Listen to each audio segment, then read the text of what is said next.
or cellular interactions. There is so much resemblance, like there is a secret or there is an unspoken symmetry. Think Theory Radio with Damian Perdue. Saturdays at 6 p.m. on WCPT 820. Hi, I'm Carson Kressley. Of all the resources in the world, kindness is the most precious. For more than 140 years, American Humane has been working to protect animals in disasters, on farms, on the silver screen, and in zoos and aquariums caring for the world's vanishing creatures. You can help too by making humane choices every day. Visit AmericanHumane.org for simple ways to build a more caring and compassionate world for all of us. Listen to the Thom Hartmann radio program every weekday from 11 to 2 right here on WCPT 820, where facts matter. This is AP News. I'm Rita Foley. Millions of Americans are shoveling snow after a monster storm hit the southeast, the mid-Atlantic, and then moved north. The AP's Jackie Quinn. A dangerous winter storm's been bringing significant snowfall, strong thunderstorms, and blustery winds to the East Coast. There's a foot of snow forecast for parts of New England, New York State, Ohio, and Pennsylvania through Tuesday morning. Forecasters and all right, sending Reverend Yuri through. Okay, thank you. Sleet and rain are the main threats for much of Massachusetts, Connecticut, and Rhode Island. Overnight periods of snowfall transition to rain. Good morning. Hi, how are you? Forecasters say I'm well. How are you? Doing great. Miles an hour. I'm Jackie Quinn. Police in Britain say 2 teenagers are under arrest in connection with a weekend standoff at a Texas synagogue, though there are no details yet on exactly why. All right. The standoff ended with the death of the hostage. Just give me one more moment, please, Pastor Yuri. Faisal Akram. He was killed Saturday night after the last hostages ran out of Congregation Beth Israel. The AP's Julie Walker. President Biden on Sunday said the U.S. won't tolerate this. On a live stream of the synagogue service, Akram could be heard demanding Afia Siddiqui's release from the Texas prison. Okay, can you bring that up a bit? Trying to kill Army officers. AP correspondent reporting. Thank you Tennis so star much. Novak Djokovic is back in his native Serbia after being deported for not being vaccinated against COVID. Yes, sir. He was hoping to play in the Australian Open. Today's day one of that contest. COVID infections are soaring again in nursing homes because of the Omicron wave, and deaths are climbing too, leading to new restrictions on family visits. The annual Martin Luther King Jr. Day service will be held at his old congregation in Atlanta. This is AP News.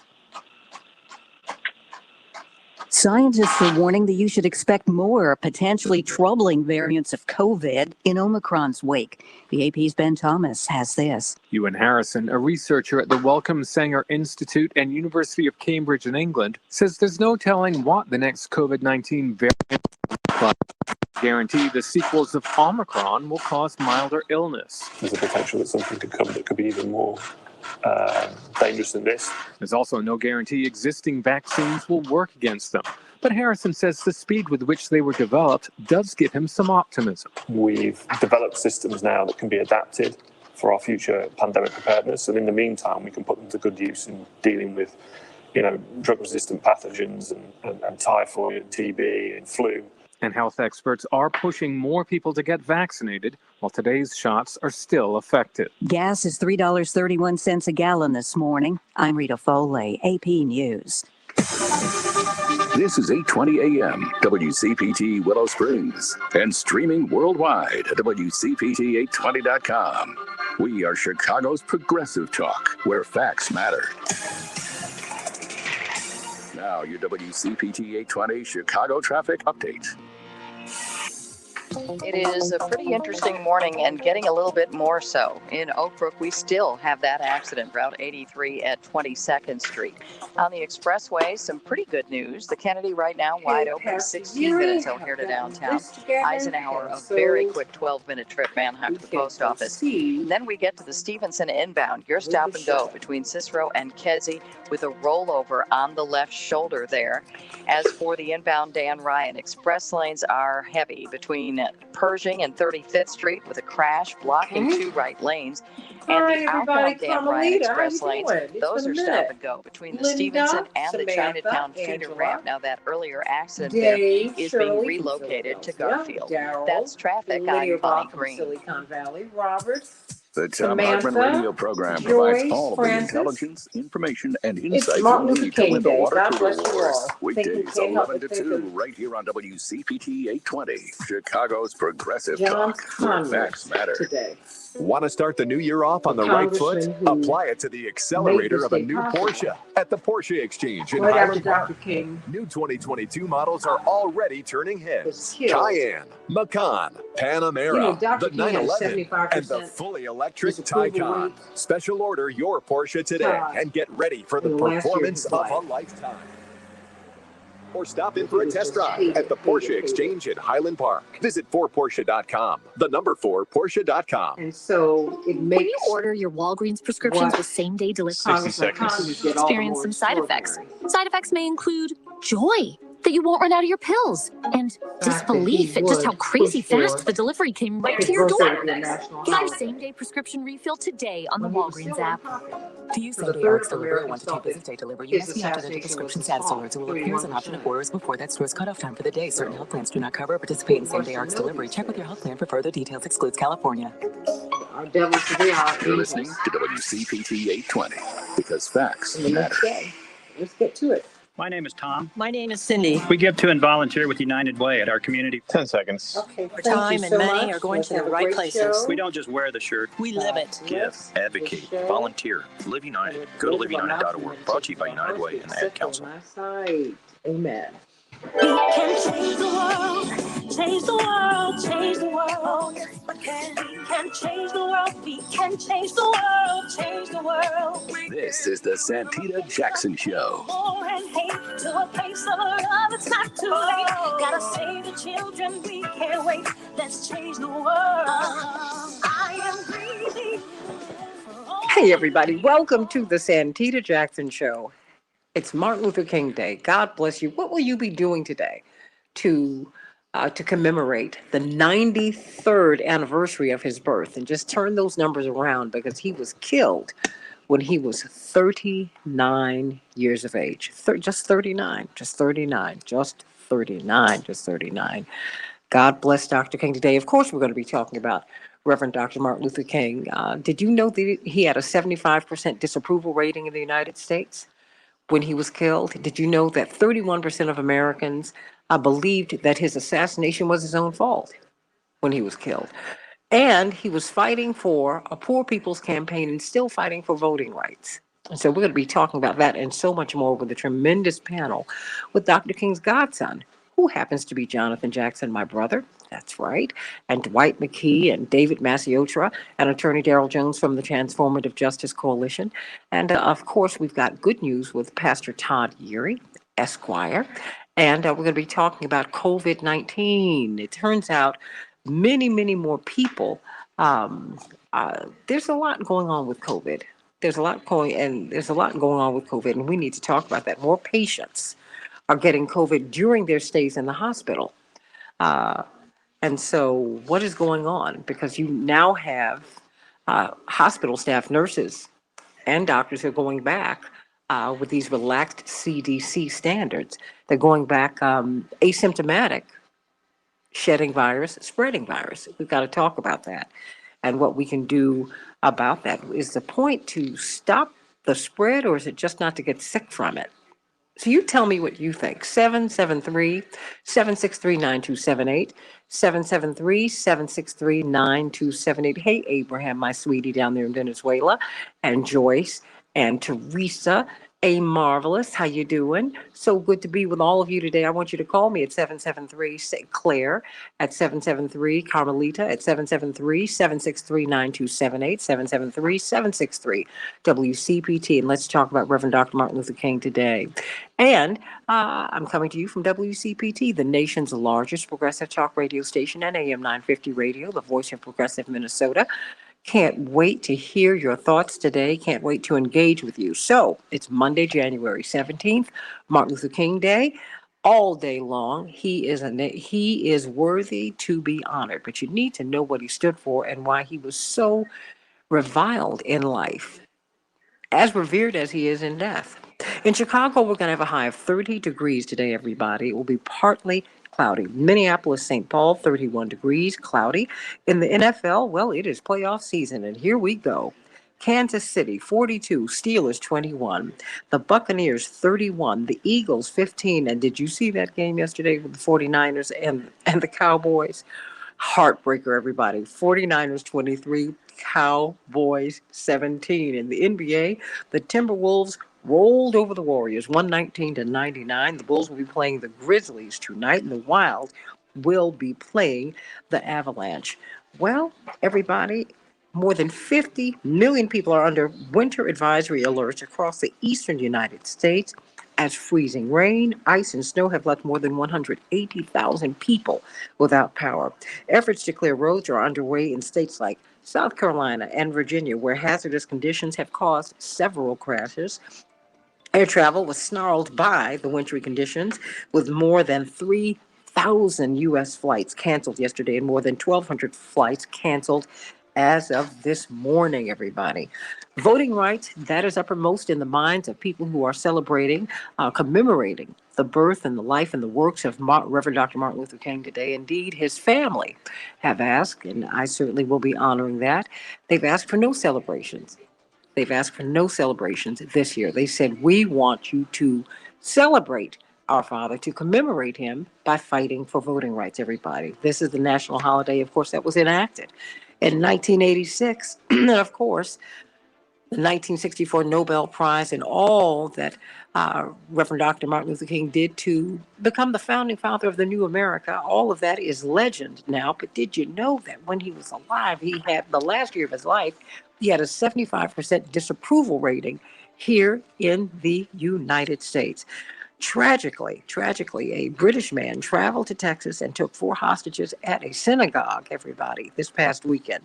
2 teenagers have been arrested in Manchester, England, northwest England, after the FBI said that the armed British man traveled to Texas who took 4 hostages, that there is a connection with him. Indeed, Malik Faisal Akram, who was the gunman, who was the hostage taker, he was killed, but none of the hostages died. So that is the good news. Novak Djokovic deported from Australia and not allowed to defend his title in Australia. What do you think about that, everybody? What do you think about that? And Harry and Meghan, they keep having challenges. Indeed, the Duke of Sussex is trying to pay for his security, his and his wife and family security, and it's becoming a court case in England. And what about the gentleman who killed Laquan Mcdonald? Oh, yes, he was a police officer at the time, Chicago police officer. Jason Van Dyke, many people rejoiced when he was put in jail. Well, guess what? He's about to be released after 3 years for good behavior. February 3rd, Jason Van Dyke will be a free man. The man who killed Laquan Mcdonald. Pastor Todd Urey, how are you today? Good morning, Santita. I'm well. How are you? It's wonderful hearing your voice. Yours as well. Jeffrey Van Dyke getting out for good behavior. Good behavior. That is such an oxymoron. Good behavior. That the time for good behavior is before you go to prison, not while you're in there. But, I could be wrong. Obviously, I've missed some things along the way, but that one, that ending just seemed to be a bit curious. I thought you would enjoy that. I did. That's why I gave that. I thought that would be the last thing you'd want to pick up. I said, there she goes again. She knows how to get me going. I'm just going to sit here. I'm going to be on my best behavior. You got me. What? No, I will say this very quickly before you give the good news. I almost fell off the sofa when I saw that last night. I said, he just went to prison. 3 years for good behavior. 3 years. 3 years. Yeah. That's called spiking my drink when I'm not looking. That's just the whole problem. But We'll with get drugs. To it. We'll get to it. Well, let me just somebody slipped us a bit. That's for real. I know. Pray for me. I'm going to do that. Let's go on and get to it. Do that. Let's get to it this morning. Good morning, Chicago. Good morning, Twin Cities, Minneapolis, St. Paul. Come on. Time to get up. I know it is a national holiday, but some of us still have work to do. We all have to make some progress in fulfilling our purpose and destiny. So I need you to get up, put your feet on the floor, feel the coolness of the towel coming back at you. Take a deep breath, fill your lungs with, here it is, L-I-F-E, life. You're alive. Time to get moving, time to get going. Start that morning beverage, that morning Joe, that orange juice. Don't forget, drink that water in the wintertime. You got to stay hydrated, I promise you. And then we've got work to do. So I want to talk to you about the good news today, the good news on this day when we mark the national holiday for one who sacrificed so much for all of us and wasn't granted actually not the privilege, but the right to live, to see much of what he had sacrificed for come into being. I think it's important on this day when we observe the birth of the Reverend Dr. Martin Luther King Jr., whose actual birth date is January 15th, that we consider what are we doing with our dreams? We all remember that just captivating, mesmerizing speech from the mall. And when he talked about having a dream, he was actually, I think, doing something that we gloss over. Many of us have this entrepreneurial kind of drive. We want to go out, we want to do something, we want to start something, we want to be something, and we want to do it hopefully, not only because we see what's in it for us, but we see what's in it for others. How can we make somebody else's life better? Part of our dreams, psychologists say, well, dreams you can't really interpret. Many of them just kind of question Freud. But I want to suggest to you that when we dream, when we imagine, we take glimpses of the way things are, and we try to figure out how can we make things better.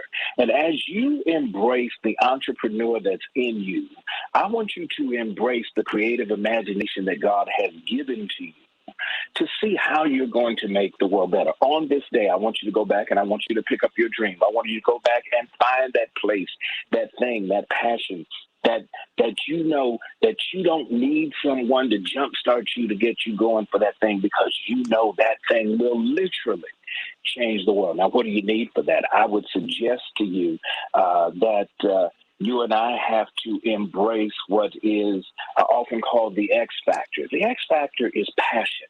And many times, Santita, we think passion is about drive, but passion is about the willingness to suffer. What are you willing to endure for someone else's benefit? What are you willing to experience and go through? Dr. King once said that life's most persistent and urgent question is, what are you doing for others? How is your dream, your drive, your passion, your persistence going to make the world a better place? And do it maybe if it is that you and I will never live long enough to see what will come of it, but we're going to plant the seed so someone else can enjoy the flowers. And I just want to suggest to you on today that get going, get moving, because as you're pursuing your dream, passion, the root word, pati, means suffering. At the end of the day, it's the summoning of the strength to make the tough decisions to make dreams come to pass. Dr. King did it. You and I will have to do it. And at the end of the day, we can't avoid making the tough decisions to make sure that the most powerful words we say in respect of someone else's dignity is, I see you, and then I love you. Today is about passion. Today is about you being the best you that you can be and doing it. I know you can do that better than anybody else. And if it's going to mean anything, you've got to be able to see what you see. I often tell my congregation this when we talk about faith being the substance of things hoped for, the evidence of things not seen. I suggest don't believe what you see what you believe. And if you believe that you have something to offer, if you believe that you have some greatness that you want to put out there for the world to embrace and benefit from, see that, pursue that. That's your dream. And be passionate about it.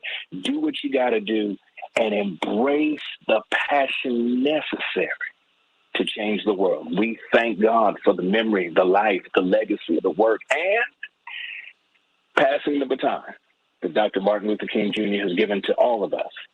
Now let's take it. Let's run it with passion, patience, and let's never forget, don't stop dreaming. Now go change the world. Have a great day, Santita. Amen. Amen. The anointed, the brilliant Reverend Dr. Todd Huey, Esquire, also Vice President of Rainbow Push, but he's a senior pastor of the Douglas Memorial Community Church in Baltimore, Maryland. And when you hear him, you understand why that congregation selected him. But you know what? He belongs to all of us, sending you much love on King Day. That's right. He's your frat brother, right? Yeah. Alpha. All day, every day. Alpha man. That's all right. Part of the Divine Nine. God bless you. God bless you, Pastor. You know what? We've got Dr. Deborah Holden, who holds it down, really directing our health segments, helping us to understand what we need to do to be as healthy, as healthful as we can be. And of course, Dr. Shanina Knight, an infection preventionist from Case Western Reserve University. Dr. Holden, of course, is an epidemiologist and is the Associate Dean of Public Health at the School of Medicine at Michigan State University. Greetings, ladies. And God bless you on this Martin Luther King Day. He would have been 93 today. Turn it around. He died at the tender age. He was killed at 39. At 39. Can you believe he did so much in such a short period of time? But boy, he used that time. Dr. Holden, I have a question for you. I mean, because we are inundated with COVID news these days. Now we're finding that, there are reports that say that, your body temperature may not be an effective gauge of COVID-19. Many people, as we walk into different buildings, they take your temperature and then they give you the all clear. And now there's a shift away from COVID case counts. And we're seeing the NBA is now relaxing their COVID protocols. If you tested positive, it was 10 days. Now it's down to 5. It seems increasingly more and more people, if they're asymptomatic, can go back to work. But that's causing a problem in hospital stays. And this is from a Business Insider report. More patients are getting COVID-19 during their hospital stays, Dr. Holden. And experts are worrying that it's because infected healthcare workers are being allowed or being summoned, quite frankly, back to work. The CDC, of course, loosened their isolation regulations. And so now healthcare workers who are asymptomatic, but you've always cautioned us about being asymptomatic, Dr. Holden. You said that does not mean that you're in the clear. It just means that you might feel better, but it doesn't mean that you're not shedding or spreading virus. What do you think about these patients getting COVID during hospital stays, Dr. Holden? Well, good morning and happy Martin Luther King Day. Yes. This is, and I know Dr. Knighton is probably over there about to jump up at her seat, because this is what her work and her career and research is devoted to. Is exactly this issue, preventing the spread of infection in hospital and other care settings and in community settings. And so this is not uncommon. There are some infections that are almost unique to hospitals. And we've, most of us have heard a story, or you might not know it, but somebody that you know or care about went to the hospital for one thing and then became ill with another thing. My uncle just went in the hospital for breathing problems. He ended up on a ventilator. He contracted MRSA, a multi-resistant strain of staph, while he was in the hospital. That's an infection that almost exclusively is passed around in hospitals or by people who work in those kinds of settings. So it's really unfortunate. If you go to the hospital right now, one of the very first tests that you're going to get, they'll run all these different labs depending on what condition you have. Included in that panel will be a COVID test. Yet they're not testing the employees. So that's a problem. Wait. What did you just say? There's no protocol and no system in place for testing employees. Quite the contrary. A lot of hospitals are encouraging employees not to get tested. And I just think it's disgusting because putting your head in the sand won't change the reality of what's happening when you pull your head out. So yeah, most employees are not getting tested, even if they're symptomatic. They're not. There's no incentive for hospitals to test those people, and many places would rather people come to work masked with COVID than not come to work. The employee themselves oftentimes don't prefer that, but hospitals prefer that because they're short-staffed. So yeah, and many healthcare workers will go in masked with COVID. Yeah, but they don't test them, but they test all the patients, which seems strange because the patients are the ones who seemingly are the most vulnerable. You would want to make sure that anybody coming in contact with a sick patient, in the ICU or, undergoing a surgery, that they were not around people who were COVID positive, but we do it the opposite. We test the patients. We don't test the people, the many people who are coming and going in their room and providing them care. So it's, a symptom of a larger problem. And now we figured out, just how fragile our healthcare system is. I think we take so much for granted. This is really the opportunity for us to take that look at ourselves and look at our healthcare system and really start to deal with the issues that make it an unworkable and unsustainable system long term. People are not getting the same quality of healthcare that they were getting pre-COVID, and even what was going on pre-COVID left a lot to be resolved. People are not getting the same quality of healthcare now. Why is that? I don't think so. Because, anytime you have to wait in an emergency department for 16 hours to be seen, it's not like the worst thing in the world, right? Because there is a triage process. And we want, the whole point of triage is to take the people who are, at highest need or at the most urgent need to make sure that they get seen first. But when you have so many people with so much urgent need, you have to start to make really, really tough decisions. When you don't have the staffing to provide the care and the monitoring, you can't possibly provide the same quality of care. When you have staff that are overworked, people are being forced to work long shifts for days on end. And a lot of people don't want to work that way. It's not about the money. They don't want to work that way. Working that way doesn't give them a life that they love. It's not what they signed up for, but they're being forced to do that or get fired.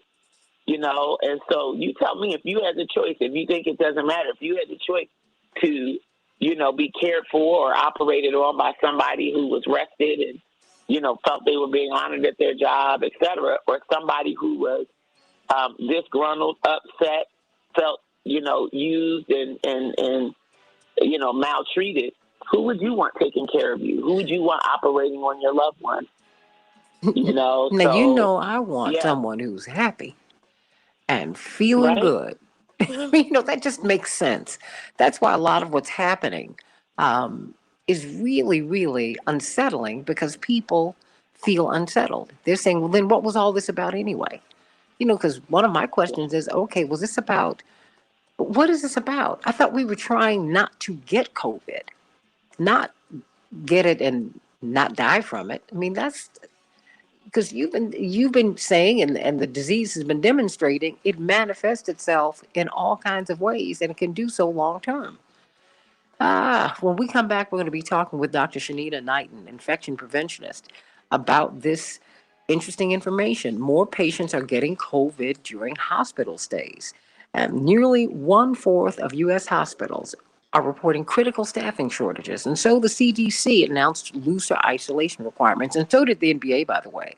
That's being rolled out all over the place. It was 10 days when you tested positive. Now it's 5. And, now the hospitals are fearing that patients are getting COVID from the healthcare staff. from the nurses, from all the people who've been asked or summoned to come back to work.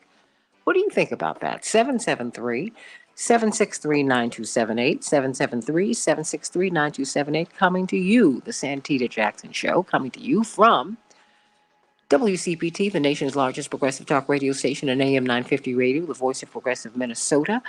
Going to be talking about Reverend Dr. Martin Luther King today. 75% disapproval rate when he was alive, everybody. Whew. And he was chased out of Chicago. You know we got to talk about that. More of the Santita Jackson Show in just a minute. Whew.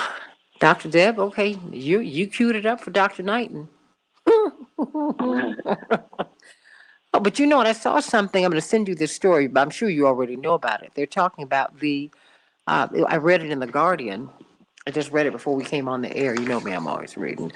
It's the Flint poisoning water charges, they said, that never came to light. And these were supposed to have been racketeering charges against the state officials. That is a mess there. It is. And the judge has finally approved the settlement. And actually, it opened up, I believe, on January 12th for people to start to file claims. Well, you already had to do like this pre-filing process. And people are happy with it. It's not, I mean, if you think about what was done in the long term and potential legacy effects of it, I think it falls way short. And then the judge who listened to the arguments about whether or not it was fair, you know, hundreds and hundreds of petitions and people filed, grievances and complaints and all of this. And she went through all of them and basically dismissed every single one of them. Didn't find credibility in even one argument that people made about not being satisfied with the settlement and approved it. So, and now it'll take people another year before they actually see me. So remember, the water switch happened in 2014. It'll be probably the end of 2022 or 2023 before people even see a dime of money that they feel is not sufficient for what they, or it, not just sufficient. A lot of people say it's like offensive. It's not even close to restoring people for what they face. So yeah, it's a mess. And we have a whole other water crisis happening in Benton Harbor, Michigan, which is actually the blackest city in the state of Michigan. It's blacker than Detroit and it's blacker than Flint. It's almost 90% African American. Is dealing with a water crisis very similar to what Flint is dealing with. And they have a African American Muslim mayor. So it feels like Groundhog's Day, you know, in Michigan. It's unfortunate. Ooh. You know, the Staple Singers had a song, Why'd They Treat Me So Bad? Right? Well, I think it's because people think they can get away with it. 60 seconds. I think they can. They have been getting away with it. Mm-hmm. You know, I just think it's undemocratic that more charges haven't been filed. And then the people they went for were the low-hanging fruit. You know, I told you the governor got charged with 2 misdemeanors. Mm-hmm. And if they literally threw the book at him, the worst thing he would be looking at would be a $2,000 fine or 2 years imprisonment. And I doubt they'll give him 2 minutes of imprisonment. So worst case, we're looking at maybe they'll hit him with a $2,000 fine for poisoning an entire city, for knowing that it wasn't working, for continuing. The governor is the one who put the emergency manager in place. The governor is the one who said by any means necessary, cut costs. The governor is the one. 10 seconds. It's okay. Hold on. Oh boy. And you know, there's some ministers I want to bring you before. We'll talk about that. Change the world, change the world. We can change the world, we can change the world, change the world. This is the Santita Jackson Show. War and hate to a place of love, it's not too late. Gotta save the children, we can't wait. Let's change the world. Hey everybody, God bless you on this Martin Luther King Day. I'm Santita Jackson. This is the Santita Jackson Show, coming to you from WCPT 820, the nation's largest progressive talk radio station, and AM 950 radio, the voice of progressive Minnesota. I want to hear your voices today. I want to hear what your thoughts are about Reverend Dr. Martin Luther King. We've made him bland when he was actually bold, and we've turned this revolutionary figure into someone who is just, you wouldn't even know that he was the most unpopular man in America when he was killed. You wouldn't know that a third of Americans felt that his murder was his own fault. Oh, yeah. Oh, yeah. Whew. Yesterday's devil, today's angel. Unbelievable. Can't wait to talk about that. But I don't want to take your thoughts about that, but we're talking about COVID-19. We're so honored to have Dr. Deborah Furholden, epidemiologist, associate dean of public health at the School of Medicine at Michigan State University. And she queued it up for you. Dr. Shanina Knight, an infection preventionist, registered nurse, and of course, scholar from Case Western Reserve University. More patients are getting COVID during hospital stays. And experts are worried that it's because infected, asymptomatic healthcare workers are sick on the job. This is for you, Dr. Knighton. What do you make of that? I'm not surprised, and this has actually been something that's been going on since the beginning of the pandemic. It's just that now it's starting to be highlighted. We already knew that hospital-acquired or healthcare-associated infections were a thing, infecting nearly 2 million people and causing over 100,000 deaths. And that's before we had a PPE shortage during the pandemic. So then the minute that we got into the pandemic and you had hospitals that had to decide between whether or not they would give a patient that had methicillin-resistant staph, I'm going to just give you the short version, but it's Staphylococcus aureus. So it's a staph infection, but it's a highly contagious antibiotic-resistant infection. And so this would be something that typically you would get a personal, you would have to wear a gown or have to have contact precautions set up to where you wouldn't transmit it to and from patients as a healthcare worker. Or if a loved one was coming into that room, they would have to put on this personal protective equipment to make sure that they were also not transmitting it to themselves and others. Well, a lot of those guidelines were relaxed. We knew early on, too, in February, that the doorknobs, the call lights, the bed rails were testing positive for COVID-19 in hospital settings. But yet there were things such as patient hand hygiene, which still continued to be neglected, as well as they started to see at times where there were dips in healthcare worker hand hygiene. I'm bringing this up to say that it's not a surprise that this happened. I actually had a neighbor who went in to manage his diabetes and ended up dying from COVID and he came home on rehab. Came home on hospice, went to rehab after he was treated in the hospital for his diabetes, got COVID while being at rehab and came home on hospice.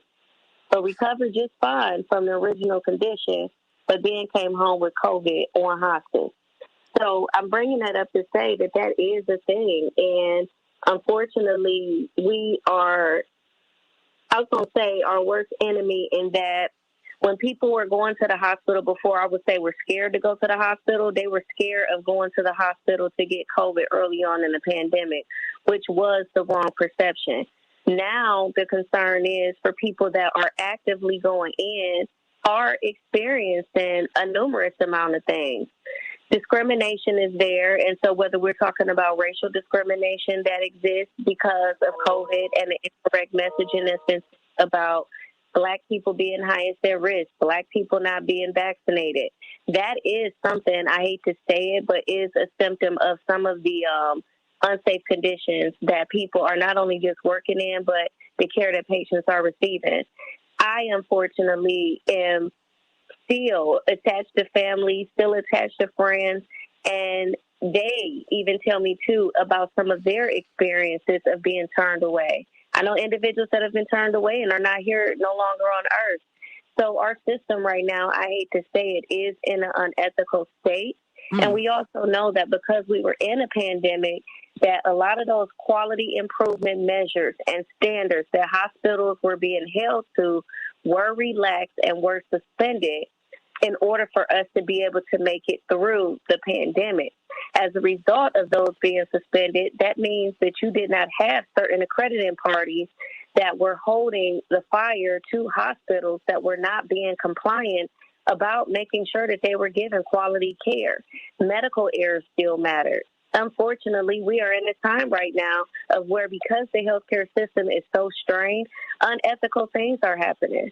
Think about it, Santita. So, you know, if you were to go in, you're used to like your studio space, right? So you're used to your studio space. And let's say for one day somebody said, well, you know what? We need you to come over here and use this studio. It's not that you can't go use the other studio. It's just that there's a familiarity and a comfortability and a safety with your own studio. Mm-hmm. So what's happening is nurses, is doctors that are working outside of their hospitals that they've been used to, meaning that they're on travel assignments, they're going other locations, and that just in itself already lowers the safety that would be put in place because they're already in an unfamiliar system, sometimes taking care of patients that they're unfamiliar with. And this is the reality. The other piece of it, and I know this to be true because I've worked for an urban hospital, sometimes those nurses that come from those rural areas were not the nicest to patients, and it put me in a position of where I had to advocate for patients that looked like me, were at that time in the same socioeconomic status as me, meaning that I was a student just getting out. Also, too, in the same status as me is that I was a new nurse, right? But you would hear how they talk to patients.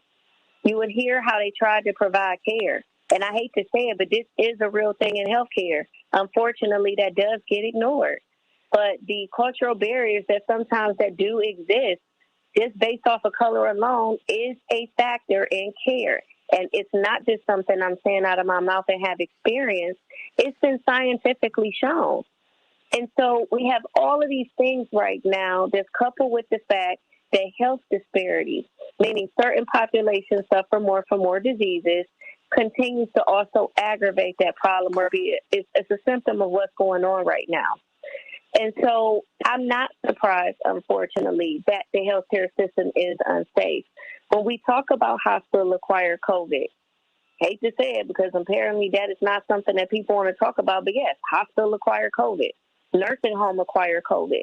Mm-hmm. It means that, yes, your loved one went into this facility for another thing, but they ended up with COVID. This is a real situation right now, but unfortunately, it's not being discussed because the question then comes is who's responsible and who pays for it. Well, you know, I have a lot of questions about that. I mean, Dr. Deb, because we're still in the pandemic. Am I correct, Dr. Verholden? Oh, yes. Okay. So I'm about to ask you a policy question. The CDC, I understand everything, you know, information is evolving and all of that, but the CDC, you know, they raised a bit of a fuss last week when they changed their COVID isolation protocols. Do you think that with this increase in COVID positivity, because people are in the hospital, they're getting COVID from infected workers who've been pulled back into work. Do you think that the CDC will consider changing that policy? I mean, because we're seeing it begin to sweep. Like the NBA has now relaxed their COVID protocol rules.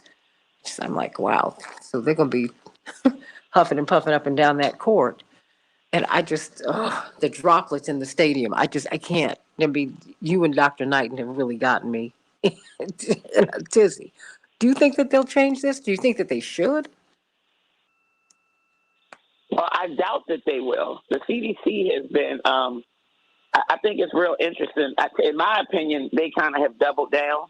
Like people have complained and said, hey, why would you do this? It doesn't make sense. It doesn't sort of follow the science as we know it and blah, blah, blah. If you go and look on their website around the new rules around what they recommend as far as isolation and quarantine, you'll see that they put some science-y stuff up there. They talk about these, 100 or so studies that they reviewed and why. But the reality of it is, people like me, we have our own data too. I now have another project that I'm doing in the state of Michigan, in my county, in Genesee County, which is where Flint is, and then 3 other cities on the west side of the state, including Benton Harbor, where we're doing genomic sequencing. And so we've already been doing it at a smaller scale, but now we're about to ramp it up. And a big part of their logic is, well, Omicron causes, less severe symptoms. It has a much shorter incubation period. Remember, I call it the sticky variant, right? It sticks real easily and replicates a lot faster. It's this doubling phenomenon. And so it replicates a lot faster. And so people will, oftentimes it looks like become infected more easily and quicker. Similarly, they've got some data for some people that then their symptoms also resolve more quickly. But if you actually look at the data, and the data that we have, because we test students, and we test students as a part of what we have, it's called the Early Detection Program. And so we know there are people who, one, will be test positive and then test negative 5 days later.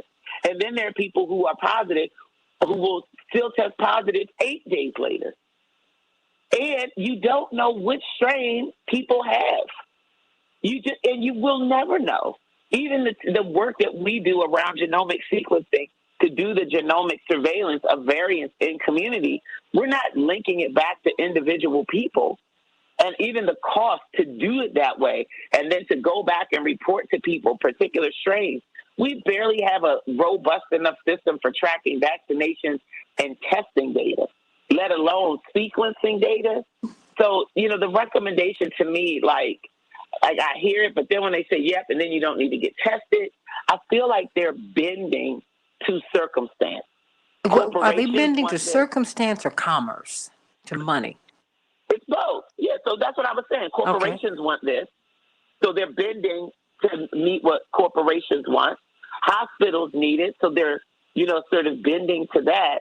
They're not, you can't say out of one side of your mouth, follow the science, and then out of the other side, make decisions that aren't really robustly supported by the science. And it's unfortunate. I think that's what's happening. So I don't really like it because I don't feel like it gives people what they need. It doesn't give people what they need, but it definitely gives corporations and employers what they want. I mean, and I yet, think we backing up. Yes, please go on, Dr. Knighton, because I will say this as you say this. I mean, I see the push, toward vaccines, but I only see that. I don't hear him talking about, hand hygiene, sanitation, none of that. I have not heard about ventilation systems. The same problems that the Chicago public schools and these other public schools have, that they had last week, they have this week. I don't hear a push to change air ventilation systems, to push out masks, to have an education program. None of that. Dr. Knighton. I think we're backing out of the pandemic. I know that sounds like something, maybe it may sound crazy, but the direction and the things that are happening, which means that you can't make sense of, okay, if there are more cases, then why are we not ramping up practices? But it's working in the reverse, where it's almost to the point that if we don't know it, then we don't have to address it. So despite all of these cases that are showing up positive, despite the fact that the NBA had outbreaks that actually shut down games or rescheduled games, the same thing with the NFL, the fact that we had all of these outbreaks at school, which means that, individuals were not present at school or teachers couldn't teach or wasn't going to work, and the fact that virtual was an option, I think that now it's to the point that this is not about safety. And if it is about safety, it probably has to do a lot with the fact that the data came out showing, that more populations were impacted by COVID than others in regards to hospitalizations and deaths. So I hate to say it, but I feel that the direction in which we are going, based off of, like Dr. Deb said, the unmatching of science, the unmatching of the testing and the cases versus what's happening, is, yes, we can put the vaccine mandates in place, but it does not necessarily mean that we have to continue to live up under a rock. And people are going to test positive. Yes, the hospitalizations in the hospital are rising, but the question then comes is, even with those hospitalizations that are rising, the lack of data around whether or not it is just strictly COVID, is it COVID and these other conditions that have been reported? So I think that right now, and I hate to say it, but there's not a lot of information that's being provided to the public about why some of these things are being relaxed. But the way that it looks like things are going, I'll be honest, I think that they're easing us out of the pandemic. Yeah. And I'm not saying that it's right or wrong, so I want to be clear about that. But this whole thing about if I don't know it, I don't have to acknowledge it. If I don't address it or I start to ignore it, then it doesn't exist anymore. Because people forget H1N1 did harm 56 million people, or it impacted 56 million people. I'm not going to say harm, but it impacted 56 million people. And quietly, guess what? It was not on people's scale to this magnitude. In this case, I think as the Omicron variant came out and they reassessed the data, looked at it, hoping that this particular strain means that there's going to be other weaker strains that are going to come after it, I just see this as honestly going in a reverse. So I do not see us as ramping up measures. I think that it's going to go back out of ramping up measures, but we do have things that will be put in place in terms of policies around vaccines, which I believe for some seems like it's a win. Well, it does appear that they're easing us out of, at least calling, out of the pandemic. It'll still be a pandemic, but we're not going to talk about it anymore. And we still have a lot of restrictions. Dr. Ferholden, how do we protect ourselves? Because more and more of us are being pulled back into work. And we might have tested positive. We might not. Asymptomatic can mean to me a whole lot of things. You can feel great and you can feel okay. I don't feel like I did when I was really, really sick. So people still are now being asked to come back to work while they can be shedding and therefore spreading virus. What can we do to protect ourselves? Or should we, the people, press the CDC and the powers that be to come up with a uniform system that will keep us protected? I mean, this is so confusing, and it's like, okay, you get the vaccine, so that means you might not get sick, but you can get somebody else sick. That just doesn't sound right to me. At the beginning, we were told nobody wanted this. Now it's okay if you get it, just don't get real sick with it. Dr. Verholden. Yeah, it's a lot of mixed messaging, and I've been telling folks this is this is now with us, right? SARS-CoV-2, the virus that causes the disease, COVID-19 is with us. It's endemic now. The minute that we are on mitigation, eradication has left the station. That's not happening anytime soon. We are now just trying to mitigate and figure out how to live with it. I've also told people nothing magical is going to happen. As Robert says, there will be no flyover. There won't be, some big shebang. There won't be a parade. None of that. There's nothing magical that's going to happen. We'll just eventually stop letting this dominate our lives, and the pandemic will be over. But it won't be over. It won't be over, right? It won't be gone.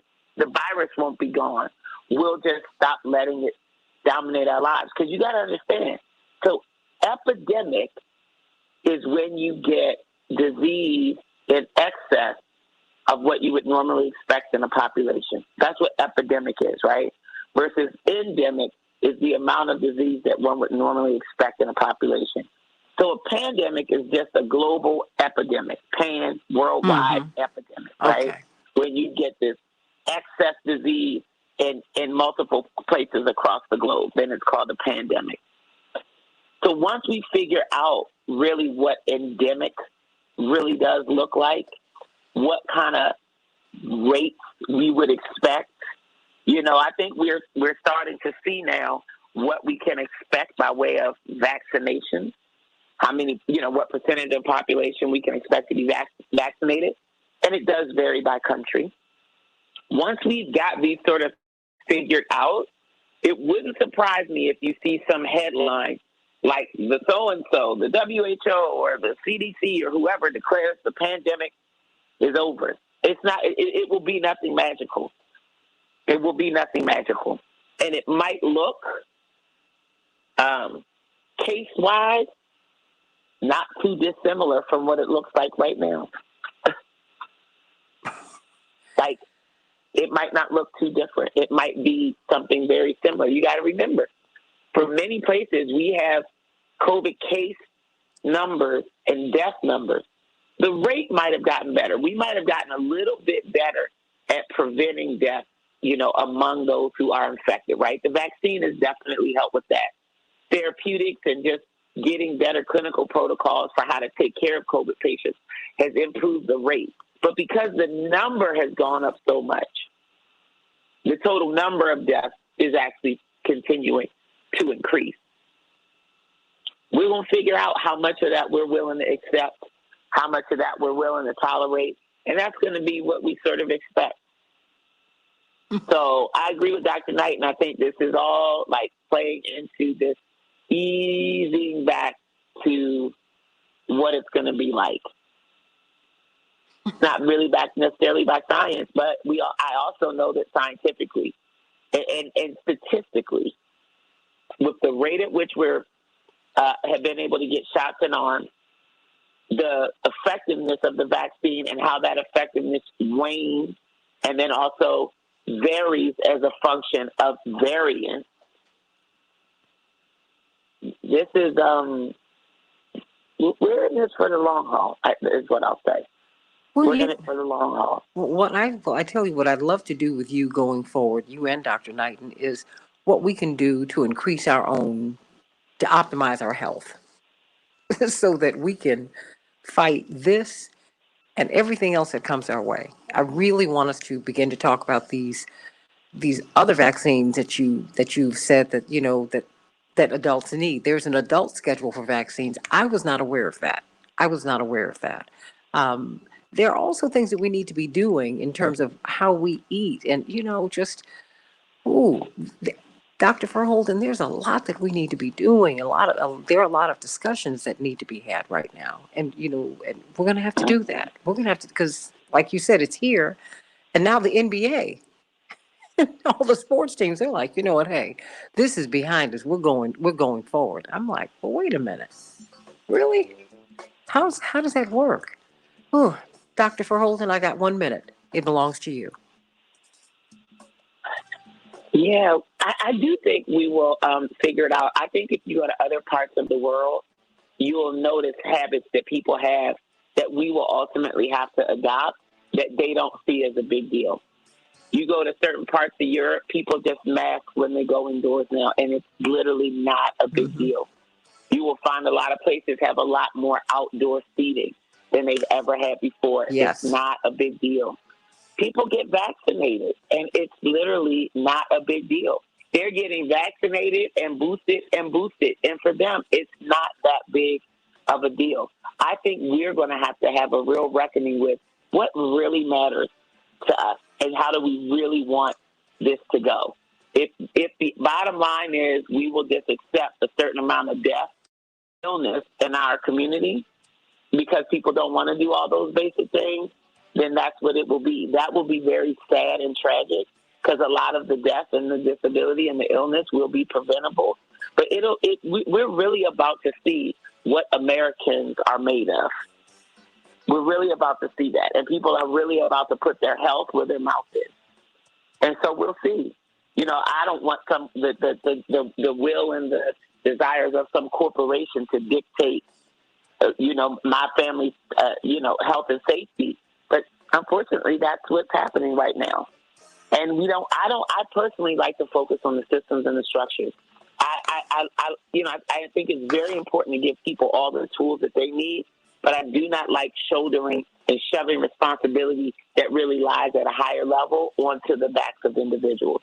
I don't think that's fair. Well, there's a shift away from daily COVID case counts. We're now saying, we're seeing more patients are getting they're getting COVID while in the hospital because, people are now walking around with COVID and they're shedding and spreading virus. So I guess there's some things that we're going to have to do to make sure that we're as healthy as we can be, because COVID's not the only thing that's out here that's communicable, everybody. This is one of the takeaways of COVID. We have got to increase our health. Dr. Deborah Holden and Dr. Shanina Knighton, may you have a blessed King Day, and do something that would honor Dr. King today. Get someone registered to vote. Convince someone to do that. Convince someone to make the society what it's really, really supposed to be, everybody. Dr. King had a 75% disapproval rating in the year of his death. Most unpopular man in America. Let's talk about that on the Santita Jackson Show, 773-763-9278. Back in just a minute. Ooh.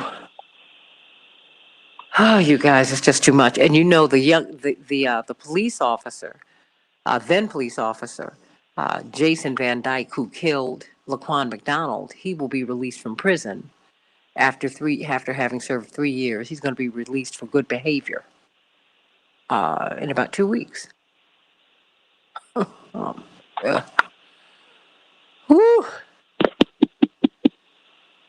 I actually have to give 2 addresses today.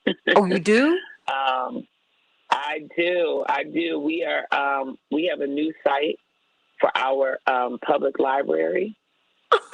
And I will be giving address of our Flint Institute of Music and for the Flint Public, the new Flint Public Library today. And it's funny because my theme is picking up where you left off. But a lot of people don't know. Like you say, people have this impression of Dr. King like he was this meek, mild, kind of person, not realizing how bold he was. I didn't know about the approval rating. I just looked up and saw the stats on this Harris poll. So I really love that, right? Yeah. Because I think, sometimes people are overly concerned with being popular. But if you wanted to pick up where Dr. King left off, and lo and behold, his approval ratings only increased over time. And he died at the peak of his disapproval. And that's who my parents went to work for. Like you, that's right. You ain't picking up where he left off. See, that's where he left off. That's who my father and mother went to work for $75 a week. People ask him today, oh my goodness, what was it like when Dr. King asked you to work for him? He said there was not a long line. Nobody was trying to get me to that line. Trust and believe. Oh yeah. Oh no, he said no. That people weren't trying to do that, and we had to figure it out. And see, they kicked Dr. King out of Chicago. Now, my father wasn't brought to Chicago by Dr. King. He came here to on a full scholarship at the University of Chicago. He had a Rockefeller Foundation grant. So, and he had spent time here because his aunt Addie and Aunt Claire, his mother's people had moved to Chicago because my aunts were married. My great aunts were married to Pullman porters. A couple of them were, and so that's what this was a hub. So they came to Chicago, and he would spend time. All right, sending in Chicago. Attorney Joel Thank Jones, you. Jonathan Jackson, and Oh. Dwight McKeither. And this is my brother Jonathan here. So this is family history that he knows. Santita, good morning. I love you, sweetie. Who do I have here? Dwight McKee? Dwight McKee, Jonathan Jackson, Attorney Dale Jones, and David Maciotro. Oh, wonderful. The gang's all here. Good morning, Dwight. Deborah Holden Jonathan and Dr. Shanina Knighton. I want you to meet my brother Jonathan. He's someone you should know. You should know him. He's the national spokesman for Rainbow Push at this time, and he is Dr. Jonathan. You've heard me speak of these ladies. This is the Dr. Verholden I've been talking about from Michigan State's medical school, who's the epidemiologist, brilliant. She came out of Johns Hopkins. And then Dr. Shanina Knighton, the infection preventionist, registered nurse, PhD, Case Western Reserve. Of course, Dr. Verholden brought her to us. That's why we brought her onto the show. And this is, of course, David Masiotra, brilliant author. His latest book is I Am Somebody, Why Jesse Jackson Matters. But he has a whole slew of books. John Mellencamp and Bruce Springsteen. He's written, and Barack Obama. He's written about everybody. And he's just a brilliant and compelling writer. John Cougar Mellencamp. Not Cougar anymore. Yeah, not Cougar anymore, Jonathan. Good morning to you. See, that's when I was in high school. That's when I was in high school. He was John Cougar Mellencamp. Took me a while to make that adjustment. Oh, why did he drop the Cougar? T-shirts. I once went to see him in concert, and they were selling a T-shirt. I knew him when he was John Cougar. Yeah. Look, hurt so good. Are you kidding me? That was like, oh my goodness. It was like my theme song. I loved it. There's so much. Jack and Diane. Oh, don't get me started. I love John Mellencamp. And I still want to call him John Cougar Mellencamp. I still want to do it. I can't. It's hard. Attorney Darrell Jones, how are you? Hey, good morning, Santita. Transformative Justice Coalition, the chairman of the board. Did our girl get to Baton Rouge? She made it to Baton Rouge, and Mom is doing well. Praise the Lord. Praise the Lord. Praise the Lord. And Dwight McKee, how are you this morning? Pretty bad. Okay. How y'all? Of course, lived through and worked with Reverend Jackson in Dr. King's Chicago campaigns. So it'll be interesting to get his perspective on the conditions that got him to Chicago. And Dr. King said these were the meanest people he'd ever seen in his life. These people 6 seconds. These people are crazy here. I said, wow, that says a whole lot about Chicago. So stand by, everybody. Meaner than Bull Connor, meaner than George Wallace. Oof. What is in the water? 10 seconds. All right. Stand by, everybody.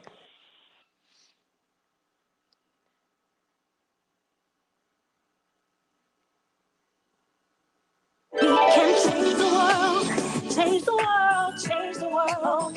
We can change the world, we can change the world, change the world. This is the Santita Jackson Show. War and hate to a place of love, it's not too late. Gotta save the children, we can't wait. Let's change the world. Hey, everybody. God bless you on this King Day. I'm Santita Jackson, coming to you from the Santita Jackson Show.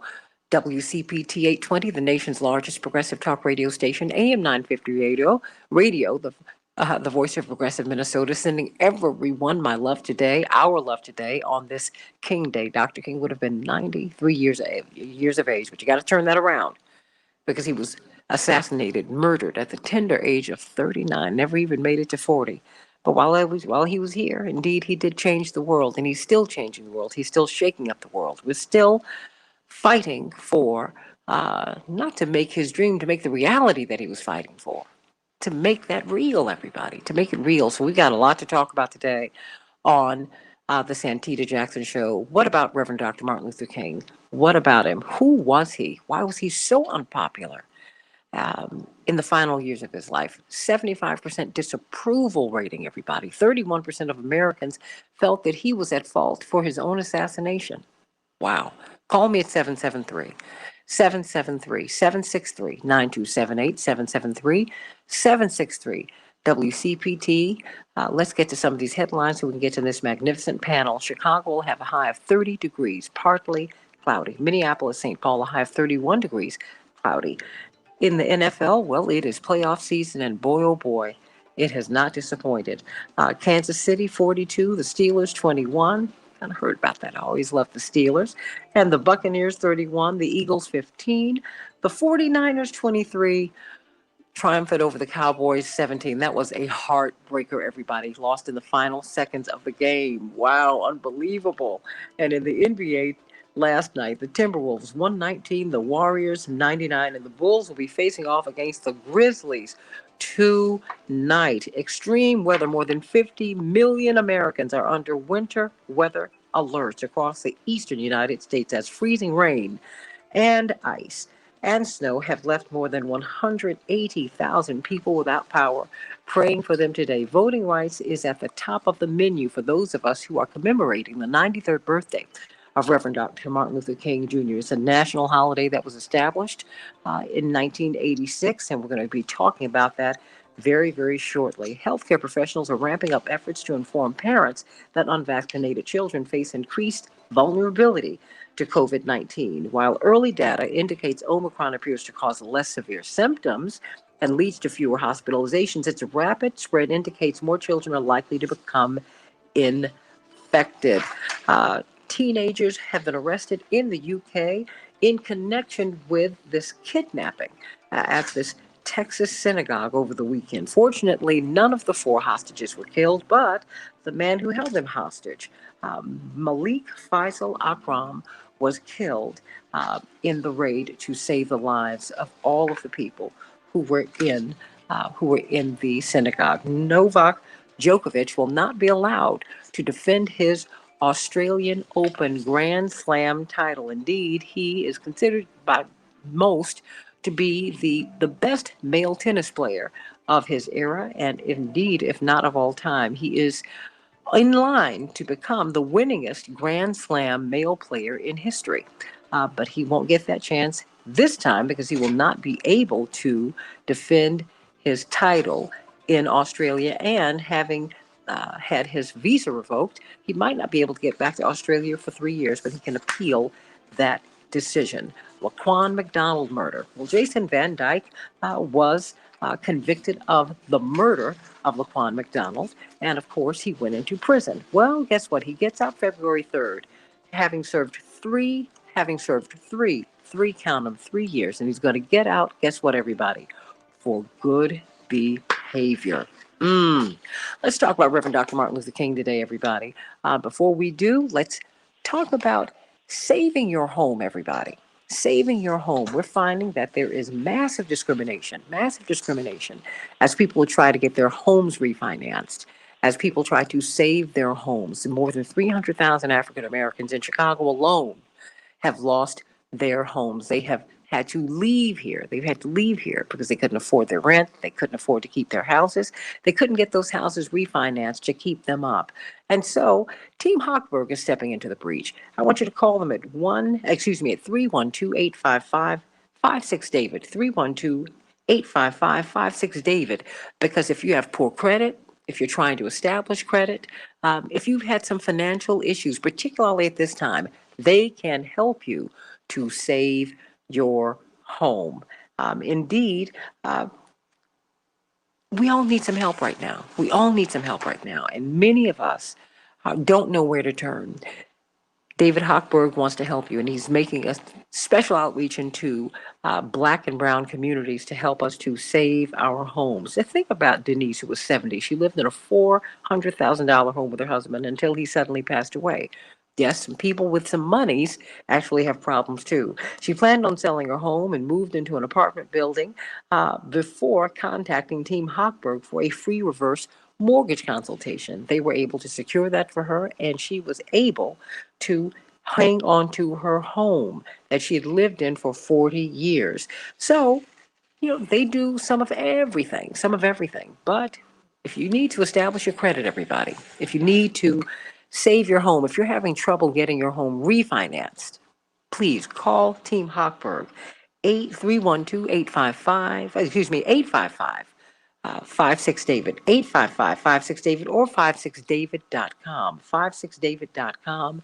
Many of us don't have great credit, but you know what? There's something you can do about it, and they will help you to do it. They will walk you through that process step by step so that you can save your home. Save your home, because that is, of course, the bedrock of Americans' wealth. Dr. Martin Luther King, 75% disapproval rating in the year of his death. Immediately after he was killed, 31% of Americans felt that his killing was his assassination was his fault. His fault. He had done something to prompt his killing. The Dr. King that we know, that we see today, is not the Dr. King who was alive. We have got a tremendous panel here. And it's ironic that this show is emanating from Chicago because this city, he said he had never seen white people as mean. He said, you have beat Bull Connor and George Wallace. I've never seen anything like this. This was a really challenging campaign. And of course, Dwight McKee was active in it as a young teenager, working with Reverend Jesse Jackson, who was then the youth minister at Fellowship Missionary Baptist Church, and while he was a seminarian at the University of Chicago. We've got David Maciotro, one of Reverend Jesse Jackson's biographers. He's got a brilliant new book out now, I Am Somebody, Why Jesse Jackson Matters. We've got attorney Darrell Jones, who is the chairman of the Transformative Justice Coalition. Indeed, you don't have a greater fighter for our voting rights, which is at the heart of what the King family wants us to deal with today. They said, please don't throw any parties, don't throw any events for us. Let's fight for voting rights. And we're joining the King family in that today. But let me start with you, Jonathan Jackson. As we pivot off of Laquan McDonald's killer being released from prison for good behavior after 3 years, as we understand that Reverend Dr. Martin Luther King had a really, really challenging time here in Chicago, and that he had a 75% disapproval rating in the year of his death. What do we know? What do we not know about Reverend Dr. Martin Luther King in your estimation? Your godfather, by the way. Well, God bless the memory of Reverend Martin Luther King. I think, number one, we should refer to him as it's semantics, but I think it matters. He's Reverend Martin Luther King. When given the choice between putting doctor and reverend, the world is quick to put doctor, which is his thesis. The reverend is his calling, and it's a higher calling, if you will. So even through the grammar, you acknowledge the reverend before the doctor. It's the higher calling.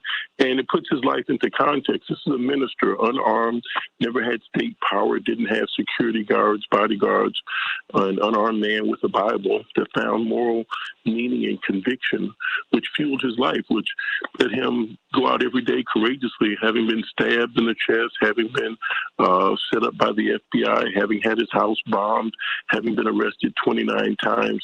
That gave his fuel, the gospel, the ministry.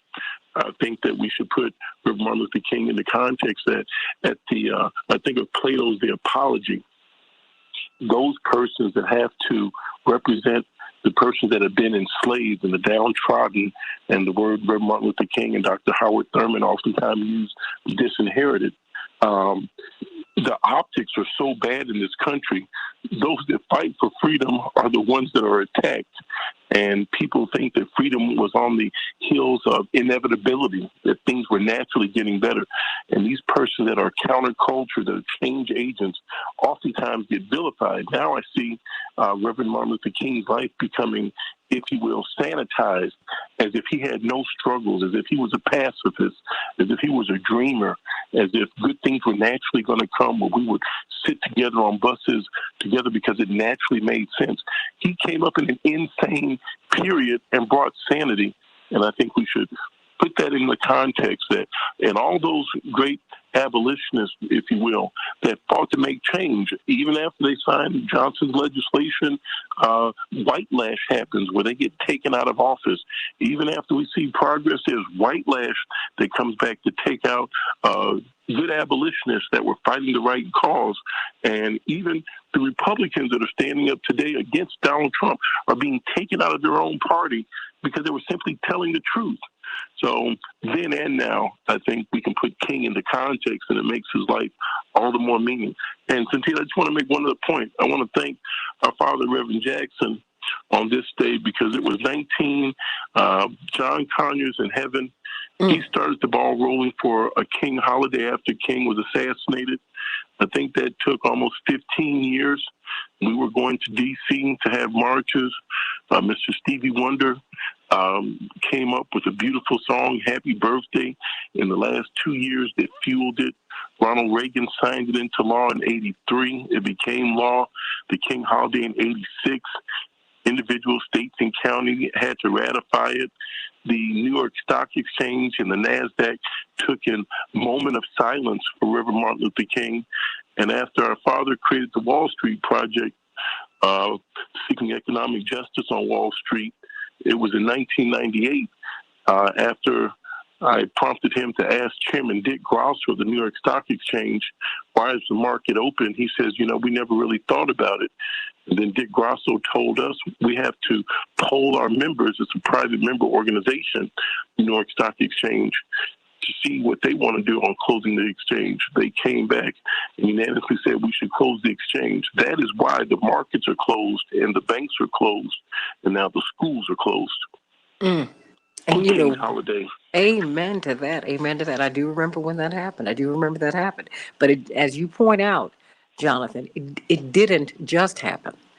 It was something that it was prompted. It was prompted by a lot of activity by Reverend Jackson asking, but also by the thought that he might even march. So I want you to call us at 773-763-9278, 773-9278. Want to hear your thoughts today.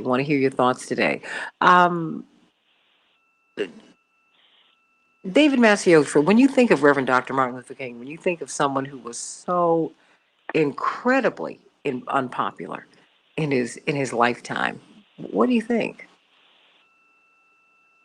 Thank you for having me on, Santita. It's an honor to be with you and the rest of the panel. And to answer your question, I want to begin by reacting to Jonathan's very brilliant and eloquent commentary on Dr. King and Dr. King's life. He's certainly correct that our society, our culture, our politics has a tendency to sanitize Dr. King, to try to transform him into a placid, harmless, unthreatening figure of kumbaya harmony, when in reality, although it was certainly love that most motivated much of his work, and I've learned that from your father, Reverend Jesse Jackson, he was a radical. He was a radical for his time, and he remains a radical to this day, a radical for justice, a radical for peace, and a radical for equality and equity. And we have a tendency to reduce King, certain political figures, to just a couple of quotes from the I Have a Dream speech. But I wanted to just read a quote from his on this Dr. King Day, Reverend King Day.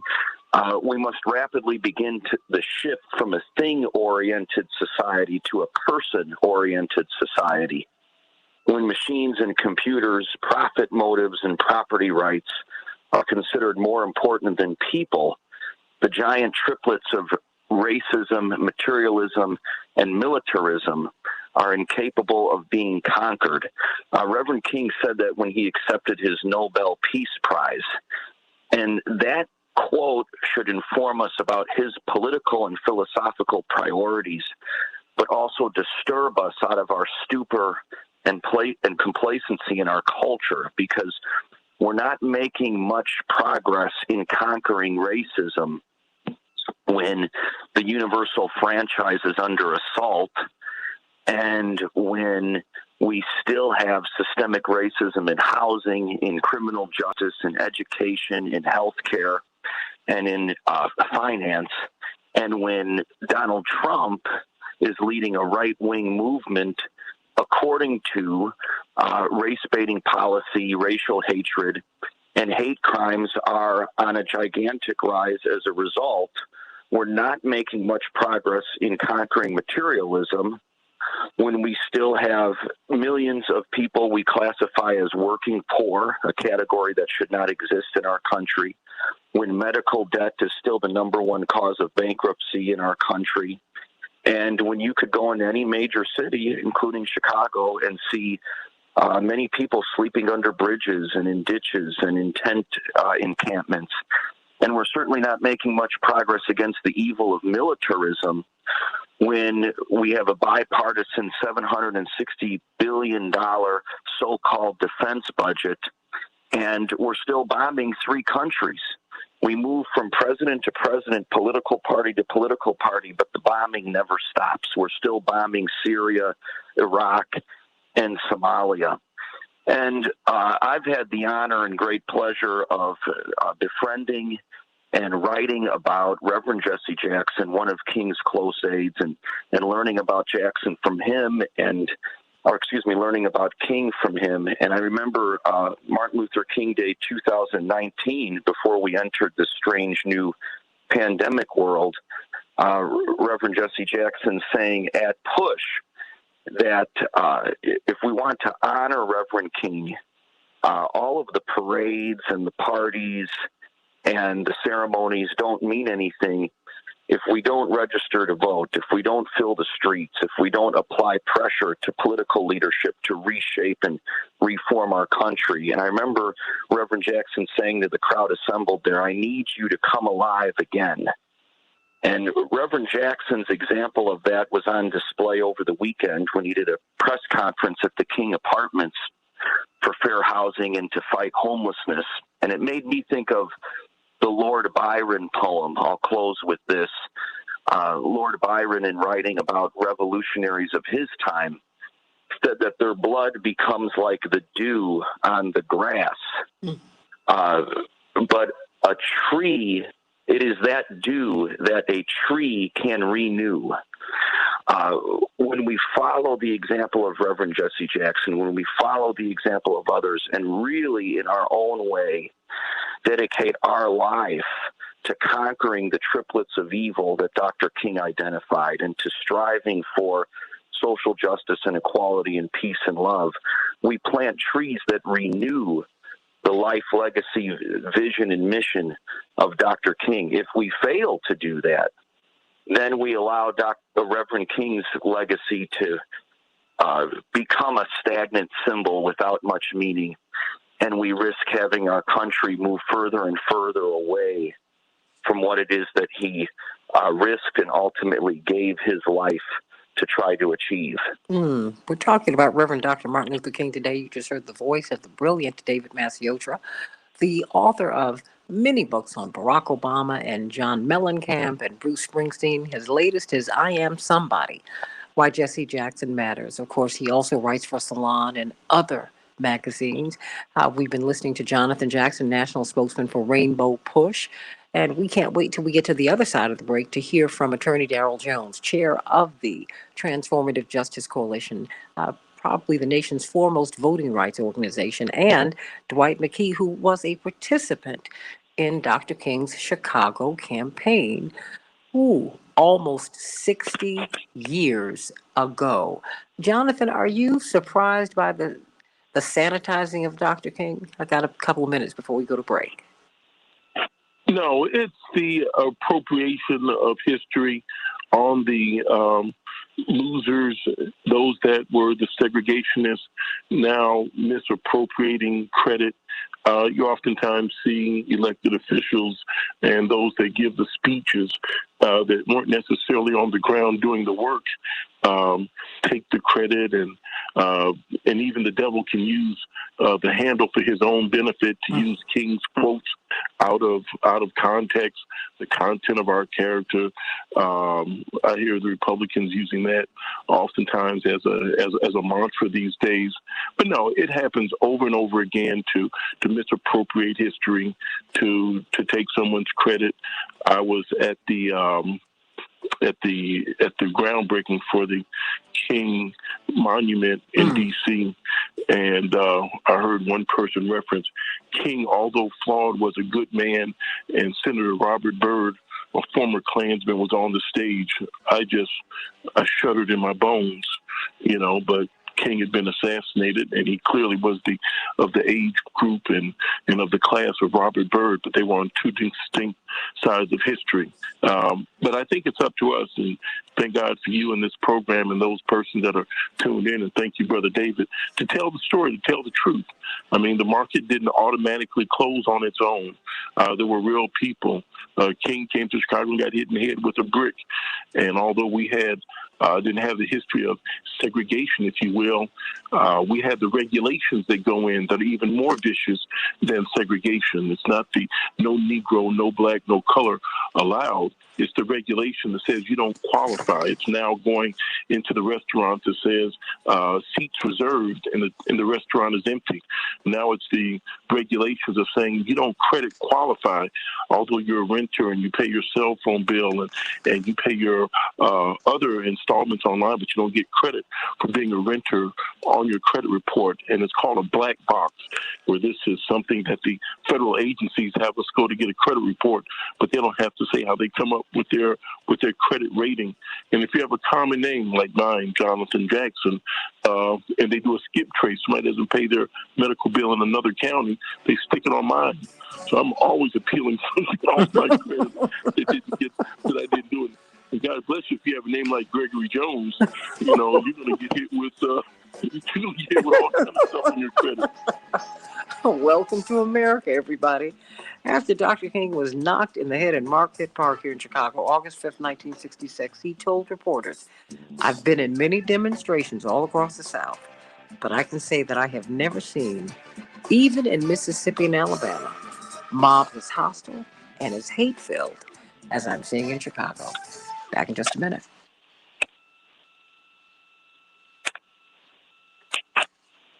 Okay, we're on break, everybody. But we're on Facebook, so don't relax. You're welcome, Shark. We have a couple of minutes. Are you all still there? Hello? Oh, yeah. Oh, okay. Is this a lot to think about today? 75% disapproval rating. Ooh. He could not get in a pulpit. It's painful. Huh? Oh, Johnny. So that makes Reverend Evans even more of a hero, right? Jonathan and Dwight. Oh, you can say happy birthday. Sending Shapiro through. Okay. What you say, Jonathan? Happy birthday, Muhammad Ali. Oh, January 17th. That's happy. Thank you for that, Jonathan. Another one who took those hits. Ooh, poor boy. Right? I mean, I can't believe how young he was. He was, what, 23, 25? Mm-hmm. Oh, yeah. Giving up his title. And was serious about it. He said, "I will add more to it before I take it back." God bless him. Oh. There's some people who've done some things, Yeah, he suffered for that. Oh, yeah. Oh, yeah. He had to get in a car and hit the road and recite poetry. He couldn't fight because he was blocked. And he used, and he was supported in part, although he didn't really know it at the time, with Khalila's, his wife, who was then known as Belinda. She used her college fund to support him. And she's not gotten enough credit for having been with him through those really, really challenging years. God bless her. God bless her. She's still with us.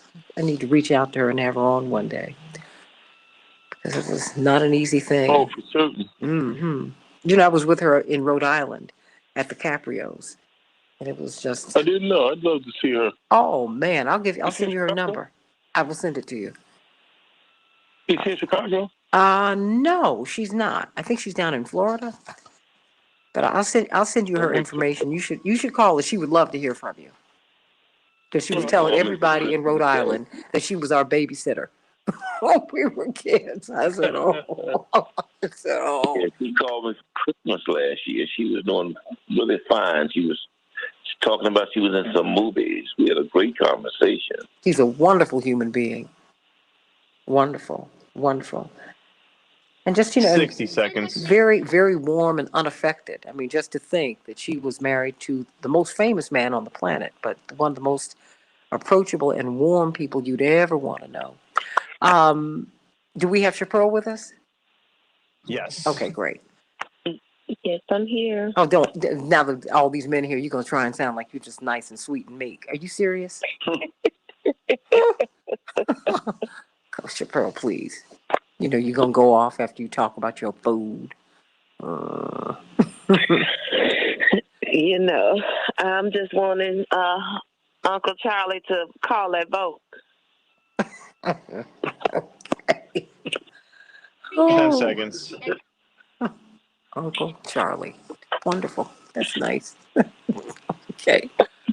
You got to pray for Chaparral. We can change the world, change the world, change the world. We can change the world, we can change the world, change the world. This is the Santita Jackson Show. War and hate to a place of love, it's not too late. Gotta save the children, we can't wait. Let's change the world. I am breathing. Hey, everybody. Welcome back to the Santita Jackson Show. The 93rd birthday of Reverend Dr. Martin Luther King. Turn those numbers around. He was killed at 39. In the last year of his life, he had a 75% disapproval rating. After he was killed, in the immediate aftermath, 31% of Americans felt that his murder, his assassination, was his own fault. Such was the antipathy and the hatred toward this man. Indeed, in the last year of his life, the threats increased, and he was killed. Jonathan and Dwight and Attorney Darrell Jones, Transformative Justice Coalition, and David Maciotro. He was killed 1 year to the day, to the minute, that he delivered his address opposing the Vietnam War at the Riverside Church, April 4th, 1967, at just after 6 p.m. He stepped into the pulpit and voiced his and gave his official address opposing the Vietnam War.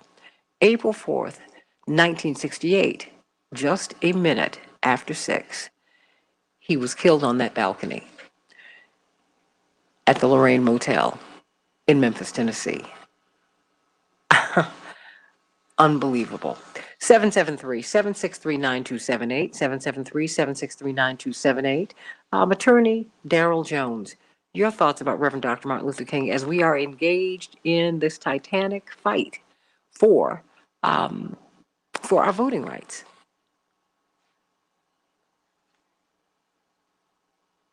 Thank you for having us on and having the conversation and honoring Dr. King, as you always do, because you don't just do it on Dr. King Day, you do it every day, and you continue to do what Dr. King, I believe, would have us do. And, one of the things that I always hear your father continually say is that Dr. King was about action. It wasn't just about lifting something up, but about the action of taking on the issue and being certain that he was lifting up the cause and doing something about it. So on this day, on this day where we really honor Dr. King and do the national holiday, one of the things that I have been lifting up is remembering that May the 17th, 1957 speech that Dr. King gave over at the Lincoln Memorial on Give Us the Ballot.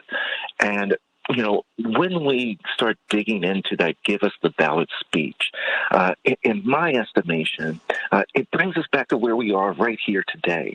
Because in that Give Us the Ballot speech, he's asking for the unfettered right for Americans, for African Americans, and now I would expand it to brown Americans and other those that are challenged, to have the unfettered right to vote. That if we have the unfettered right to vote, we'll be able to select representatives in the government that will do best for the United States. And it's that whole speech that I really feel as though just embodies what we're fighting for right now on the voting rights front. I can only imagine what Dr. King would say when he sees that if he were to see today the 34 pieces of legislation that has been introduced in 19 different states, not just introduced, but passed, to stop Black, brown, and marginalized voters from being able to exercise that right to vote. I can only imagine what Dr. King would say today if he were looking at our criminal justice system, when he's looking at what has happened with George Floyd, what has happened with Ahmaud Arbery, what has happened with Elijah McClain, Breonna Taylor, Jelani Day, and asking about that intersection between voting rights and criminal justice, because it's clearly an intersection that's there with the right to vote and select the people that become the prosecutors, the judges, the chiefs of police that are selected by the mayors through our vote. That, I believe, is what Dr. King was talking about when he's talking about the power of the vote and giving us the ballot and the ability to make those decisions. I can only imagine, Santita, what Dr. King would say when the state of Georgia and Florida make it more difficult and say that we're going to criminalize people that give folks that are in line to vote for hours food or water or create the long lines, or in Georgia right now they're talking about getting rid of the ability to use drop boxes completely so that it's more difficult for people to exercise that franchise. So, when I sit back and I think of all of this, I am thankful that he gave that "give us the ballot" speech and that we now have the opportunity to really push forward with it. I'm thankful that we take this Dr. King Day, and we lift all of this up because it is a challenge that is presented to all of us. And the question is, what do we do with it? I'm also really excited because as I'm sitting here and I'm listening to David Maciatra talk, I'm ordering his "I Am Somebody" Why Jesse Jackson Mattered book. Because thank you very much. It's what we need. We got to be certain that we understand yesterday so that we know where we're going tomorrow. The roadmap is there. Dr. King gave it to us. Reverend Jackson gave it to us. We've got to be certain that we utilize it. And Santita, that's the focus of where I am right now. And that's the excitement that I feel with this day. When, I'm going to head over to D.C. I'll be marching with the King family there for voting rights in the district today. So, that's what I'm feeling. I'm pumped up. I'm excited, and I'm hoping that across the country, everyone starts lining up to do their action as Dr. King, I believe, would have us do. Indeed, that is what the King family, they have asked us to do that today. They said no celebrations, please. What we need is action on voting rights. So whatever you can do today, tomorrow, and the next day, and the next day after that, and on and on and on, to secure our voting rights. That's how you honor Dr. King. You became involved. You actually saw Dr. King, got a chance to know Dr. King, got a chance to see Dr. King, and particularly in the Chicago campaign, Dwight McKee. Can you speak to that? I think it's important for us not to see Dr. King in isolation.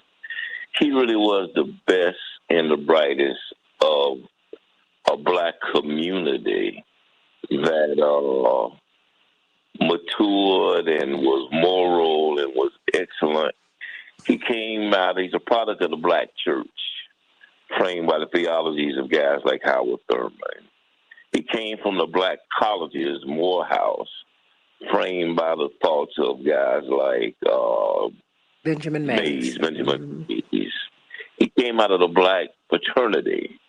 I mean, he really was the best of what the Black community had to offer at a level that was excellent and moral and just. And he represented a constituency. He was the prophet for a constituency and a community that had committed itself to fight for social justice. So there was a continuity about Dr. King that we rarely talk about. He named his organization, he had the Montgomery Improvement Association, after the Negro Improvement Association, which was Garvey's movement. He and Ralph Abernathy put together most of the ministers in that community to as a basis for the demonstrations and the boycotts.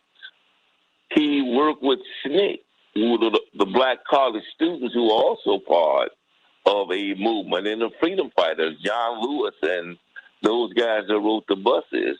There was a whole community that Dr. King was the prophet for and the best and brightest of.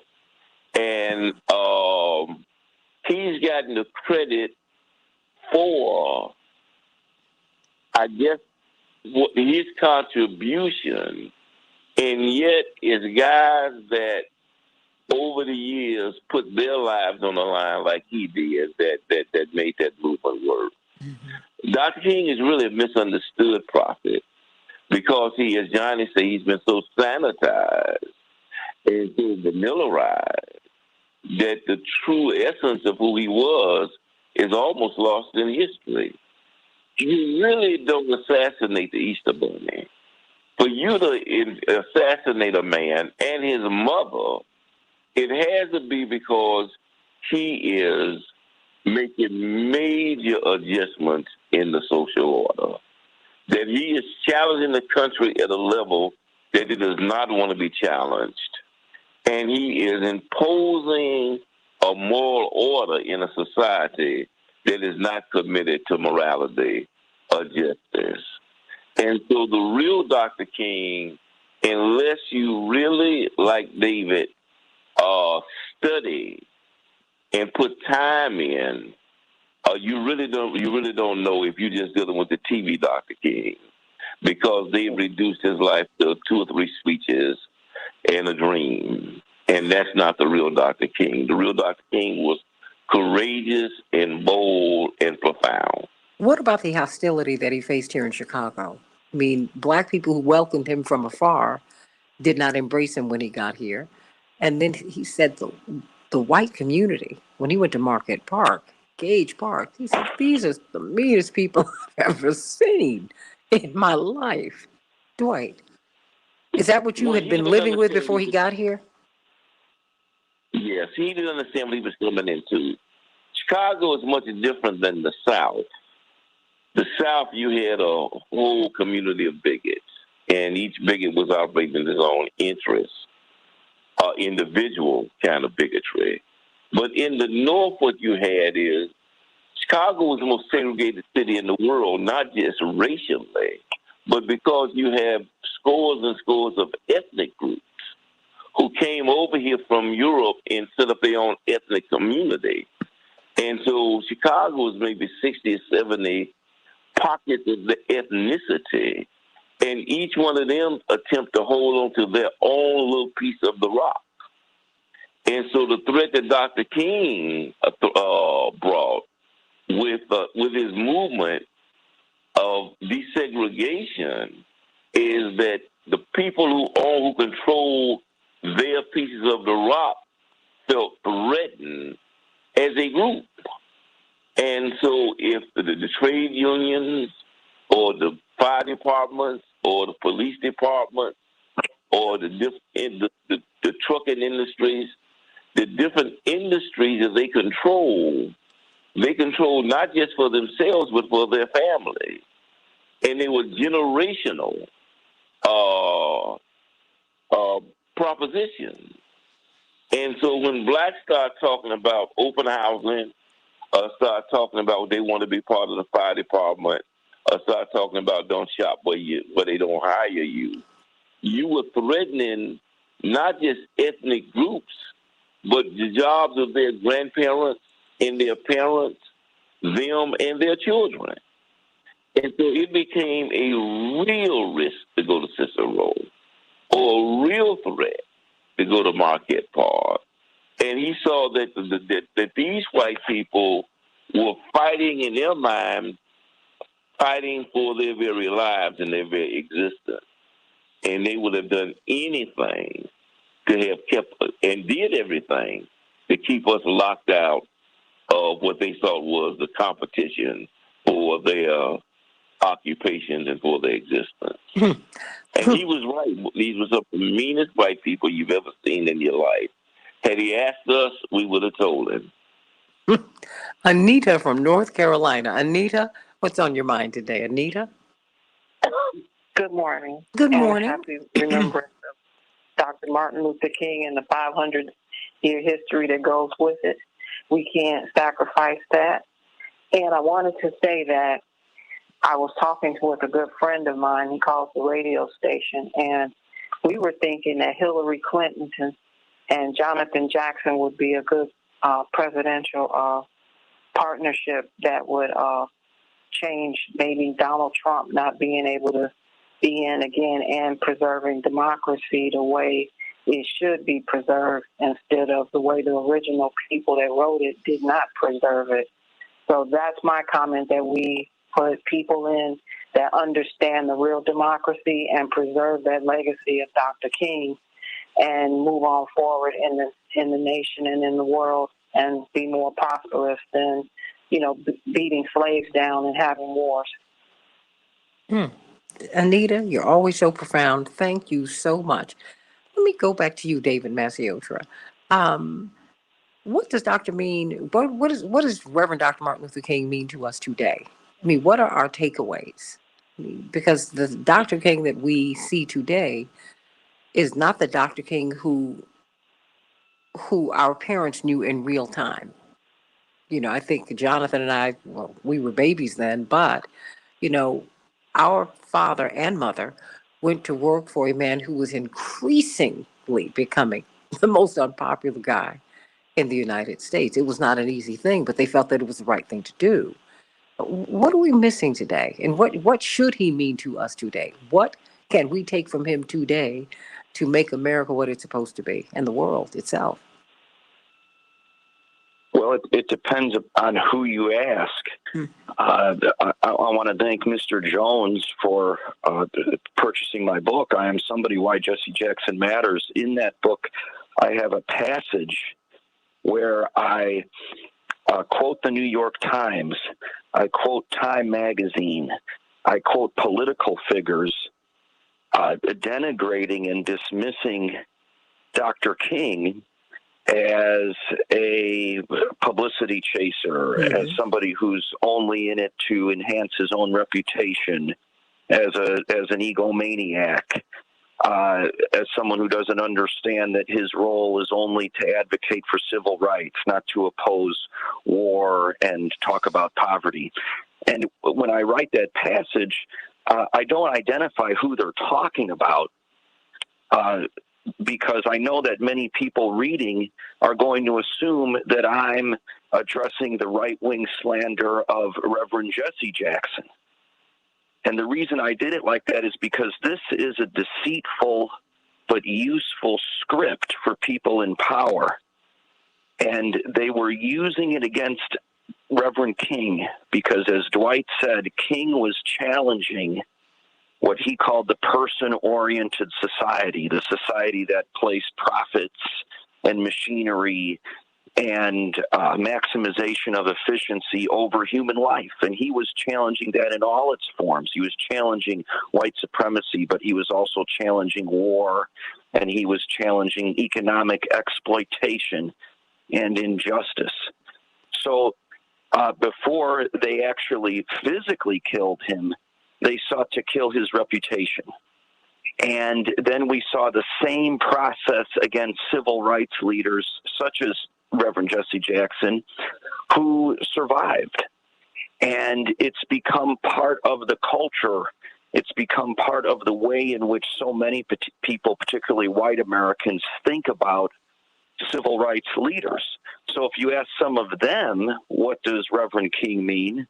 They're going to be confused because now he's been sanitized into an almost meaningless symbol. But if you look at the history, what he actually means is a revolution, a nonviolent revolution for peace, love, and justice that requires sacrifice, that requires courage.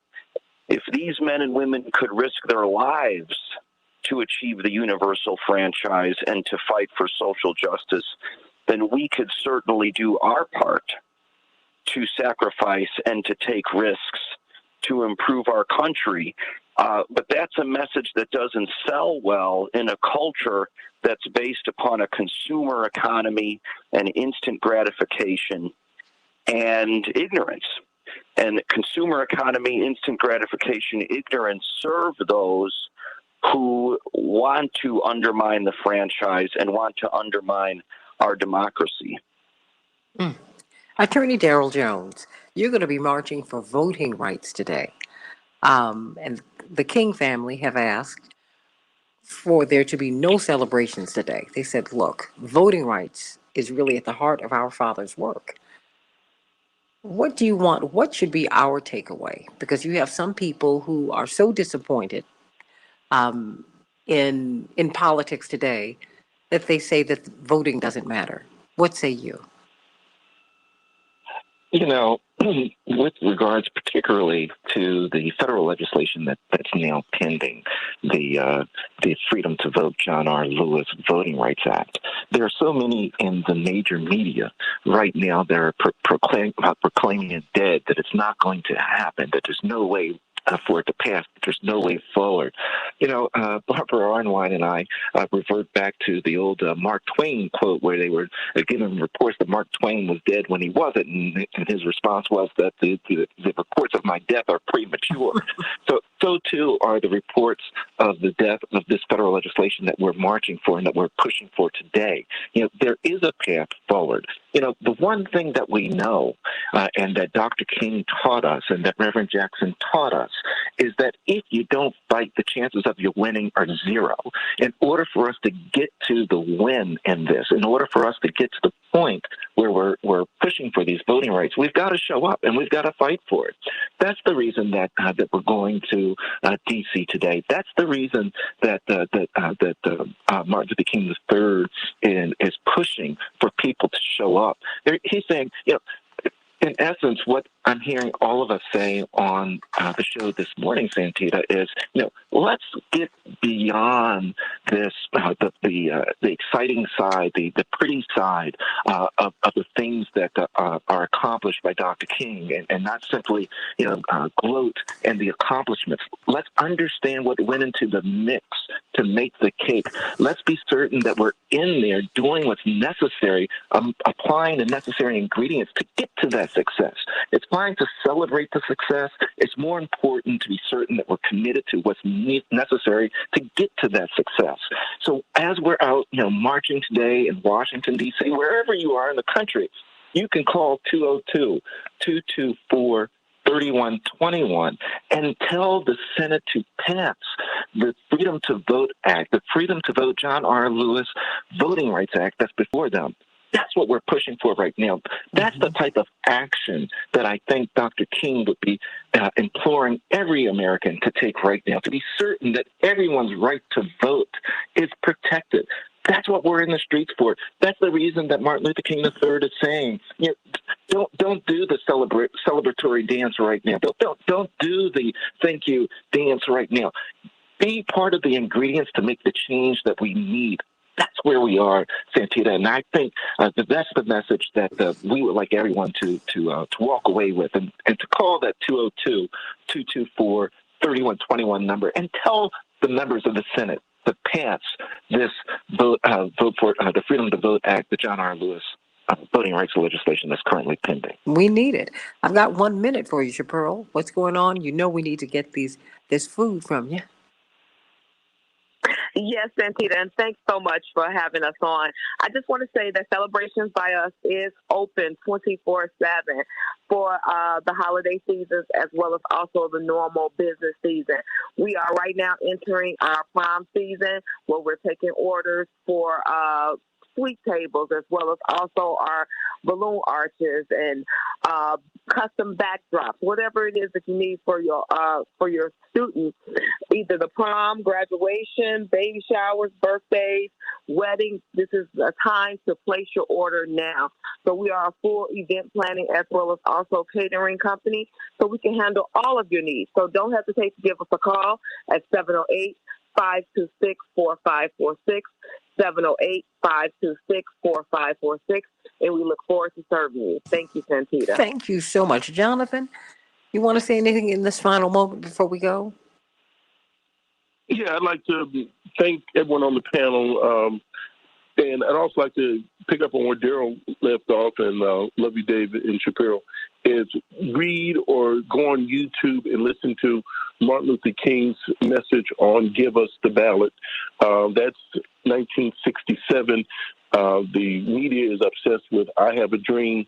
Martin Luther King you can find in his recordings that he was very optimistic after a decade of progress when he was giving that speech in 63, but towards the end of his life in 67, he says we're living through a nightmare now. His tone and tenor had changed substantially. So I would implore you, please listen to Give Us the Ballot and that was from 1957. He saw that the Supreme Court already passed desegregation, but now things are moving at a horse and buggy pace, that they're not implementing the law. We have obstructionists. And he also said this was bipartisan betrayal for both the Democrats and the Republicans. I know there are voter laws that are going into effect now that are taking away the right to vote that have to be challenged. But let us be mindful. This started in the Obama administration, and there were 345 laws that were being passed after he won in 2008, and there was too much silence. So silence is betrayal, and we have to raise our voice and keep this conversation alive with you, Santita, and others. Jonathan Jackson, Dwight McKee, Attorney Darrell Jones, Transformative Justice Coalition, Salon Magazines, David Masiotra. Get the book, I Am Somebody, Why Jesse Jackson Matters. Reverend Dr. Martin Luther King matters today, everybody.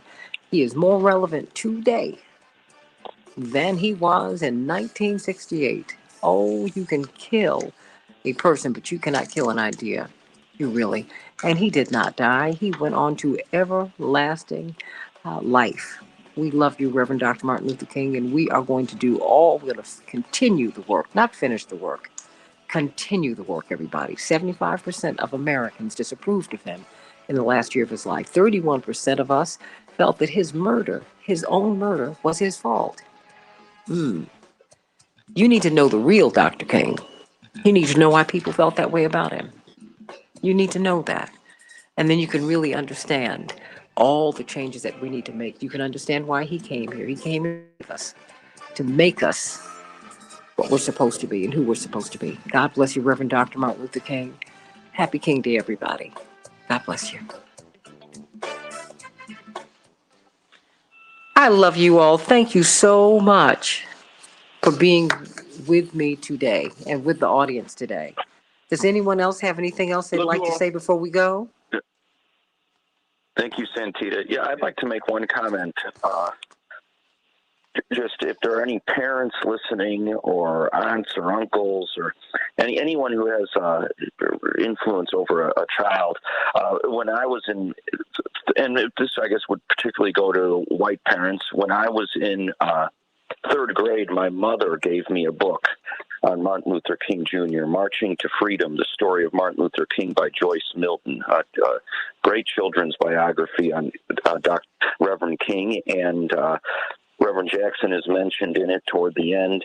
And in many ways, that book was foundational and formative for me. So I would encourage anyone who has a positive influence over a child to make sure they're educated about the life of Reverend King and the civil rights movement, and the way that this country transformed, because the ignorance that abides in our culture, particularly on issues of civil rights, particularly on issues of the history of racism within the United States, is one of the greatest hindrances to the progress that we hope we can achieve against it. So you can start by educating children, just like my mother did for me. And that's a big reason why right now we see so many states, including the state where I live, Indiana, attempting to eliminate discussions of systemic racism from the classroom, eliminate discussions of white privilege from the classroom. Because if you keep children ignorant, the hope is they become ignorant adults, and then we don't have a real democracy in the United States, because ignorant adults are easily manipulated by demagogues and racists who seek power. So that would be my closing thought. That's one way to keep the legacy of Reverend King alive, is make sure children learn about him. In the words of the old song, teach your children well. Teach your children well. Can I have a quick reaction from each of you about Laquan McDonald's killer being released from prison in about 2 weeks for good behavior? Jason Van Dyke. Jonathan? Attorney Jones? Yeah, Dwight? well, I'd like to say congratulations to the judiciary in Georgia for the Ahmaud Arbery case and trial. Even though there was some points that I had issues with, the judge letting the any reference to Black Lives Matter disqualified people from the jury and so forth. The judge held a steady hand, and in spite of all those roadblocks, the people saved the system. The people were bigger than all those little prejudices, and so there was a Caucasian jury with one African-American female, and they saw justice. Not only did they get the appropriate charges filed on him by the fourth prosecutor that had to step into the case, there are also federal charges that are pending by the Biden administration. So the state prosecutor in Georgia charged it appropriately, and the Fed is coming in. I say that because now we can compare what happened in Chicago with an officer with the power and authority of the government kills a child. He lies. His supervisors lies for him. They've not served any consequences. The city of Chicago, which amounts to a bribe, tantamount to a bribe, paid out $5 million without so much as an apology or without so much as accountability of one officer after an election under Rahm Emanuel. And then he was charged with some minor count or cause. He's never even apologized to the victim's family. So they pay money before someone's even held accountable. That's bribery. And now you look up and they want this man out of jail after 5 years, and there were no federal charges. This happened under three. And this happened under previous administration. So the Biden administration brought charges. In this case, like 5 or 6 years old now. So this was certainly something that could have been addressed under the proper administration with federal charges. This was during the time of Eric Holder. He should have something to say about this, that Laquan Mcdonald was a U.S. citizen and should have had federal protected rights to be alive. So, and then when I see the words of Laquan McDonald's uncle, and I know him and I really appreciate him, but his words, he says, this gentleman has done his time. He wanted justice and not revenge. The language of calling him a gentleman, a child murderer, with supervisors that also covered up the case. Well, it's going to be a great day afterwards. I don't want to start my day so down, but that is so disappointing. And that is putting a cloud of inferiority and low expectations for justice on our children. That's what hurts me the most. Our children should have high expectations and hope for justice and high hopes that they can be treated fairly. This says our lives don't matter. Well, that's when I bumped into this. I said, I thought I'd bring it up because I think it's important. Daryl, Dwight, David, it's just, I think it's important. Anyone want to say anything before we go? Well, I want to close on Dr. King real quickly. I think Johnny covered that pretty well. Is that, when Jesus was feeding folk 5,000 with loaves of bread and speaking off the mountaintop, he was good to go. But when he went to the temple and started turning over that money changes and started beating those thieves and kicking them out of the temple, it was lights out. As long as Dr. King was trying to integrate lunch counters and people on the front of the bus, he could win the Nobel Peace Prize. But when he started talking about closing the war down and studying war no more, and a real income for everybody, and alleviating poverty and more equity in society, then for him it was lights out. Is that it's very important for us to understand that Dr. King was assassinated not for the projections of the media that, one day he woke up and talked about a dream and wanted to hold white people's hand and all us live together. Dr. King was assassinated because he was trying to overturn the social order and create a whole new system of justice and equity for this country. And anybody else who rose up to that same occasion, whether it was Malcolm X or Fred Hampton or whosoever, for the most part, they too were assassinated. So there is a value in doing justice, but there's also a risk. Mm. And one of the things I thank God for on Dr. King Day is that your father was protected by the Spirit of the Lord and was able to avoid that. Thank you for that, because it truly has been the Spirit of the Lord that has kept him here. As Arthur Perry, as you remember, you know, just a very, very dear friend of ours and really brother in the struggle. He said to my father shortly before he died, this is about 81, 82, he said, you know, Reverend, you're not living in the natural. The way he said it sent chills down my spine, you know, because men of that ilk didn't make it much past 39. You know, Medgar Evers was 37. Malcolm was 39. Dr. King was 39. These were very young men, very, very young men. And even though our father was protected, these are people who are willing to give their lives, and they give their lives over to humanity. That's what they do. They give their lives, and they're willing for their lives to be taken. Because our father would tell us, you know, there's so much more than even this life. So wow, that's a lot. It's a lot. It's a lot. So, and we thank God for all of our freedom fighters today. But remember, Dr. King. Remember, Dr. King. Attorney Darrell Jones or David Maciota. Have I missed anyone? I don't want to miss anyone before we go.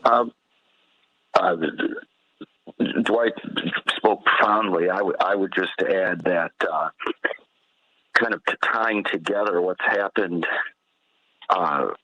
with Laquan Mcdonald's killer, and which Jonathan summarized well, and then also the life and legacy, and one hopes the enduring vision and mission of Reverend Martin Luther King. It's important to emphasize that King and Jackson and Andrew Young and others, they were all motivated and inspired and exercised a nonviolent revolutionary vision, taking influence from Jesus and Gandhi and their contemporary tacticians like Reverend James Lawson. And it's important to emphasize the nonviolent part, because violence, unless it's done in self-defense, according to Lawson, according to King, according to Gandhi, is not only politically unfruitful, but it is an attack at the heart of humanity. So it degrades and diminishes humanity. And we live in a time right now where Black Lives Matter has to exist simply to say Black Lives Matter, that violence against Black people is unjust and unacceptable. We live in a time when hate crimes against Blacks, Jews, Latinos, LGBT are on a gigantic rise and have been since the year 2008. And that doesn't even rate as a national crisis. So we're living in an era of violence. We're living in an era of mass shooting. We're living in an era of domestic terrorism. January 6th was an act of domestic terrorism. So another takeaway today that we can apply to Black Lives Matter, we can apply to police brutality, we can apply to the right-wing insurgency, we can apply to hate crimes, is the importance of nonviolence as a political tool and tactic, but also as a philosophy of living. Amen to that. I like that. I like that. I like that. Does anyone have anything they'd like to add before we go? Jonathan? Dwight? No, I think they've said it well. They've said it all. All right. Well, I just want you to know that I love you all. I thank you for being with us today. Thank you for this enlightening discussion on Reverend Dr. Martin Luther King, because Dr. King does matter. Reverend Dr. Martin Luther King does matter. He does. He does. He does. He does. And so what did you say, Paula? Oh, my God. Medgar Evers, Malcolm X, as well as Reverend Dr. Martin Luther King, they were assassinated so young. Oh, yeah. And think, Malcolm X was assassinated in front of his pregnant wife and children. She was pregnant with twins, one of whom just died a few weeks ago. What an awesome price that they have paid for all of us. And so I thank for Dr. King's surviving children, Bernice and Martin and Dexter today. Of course, Yolanda has gone on to glory. I remember, Jonathan, seeing the pictures of you with Yolanda, and Secretary of Labor Alexis Herman and so many others at the groundbreaking, and watching our father break down in tears, and then Uncle Andy start to cry. Couldn't even get through the ceremony. Can you just briefly tell us what that was like? Jonathan, you still there or did you go? Well, I just remember. No, I'm here. Okay. Yep. What was that like? Because I saw you looking, trying to figure out who do I go to. I mean, what was that like at that groundbreaking? So it was a groundbreaking ceremony, and so it was a culmination of a lot of people's good work. You know, it was also, you know, John Conyers and also Katie Hall out of Gary that had fought for this legislation for the King holiday. And so for these men to, my father and Andy Young, it was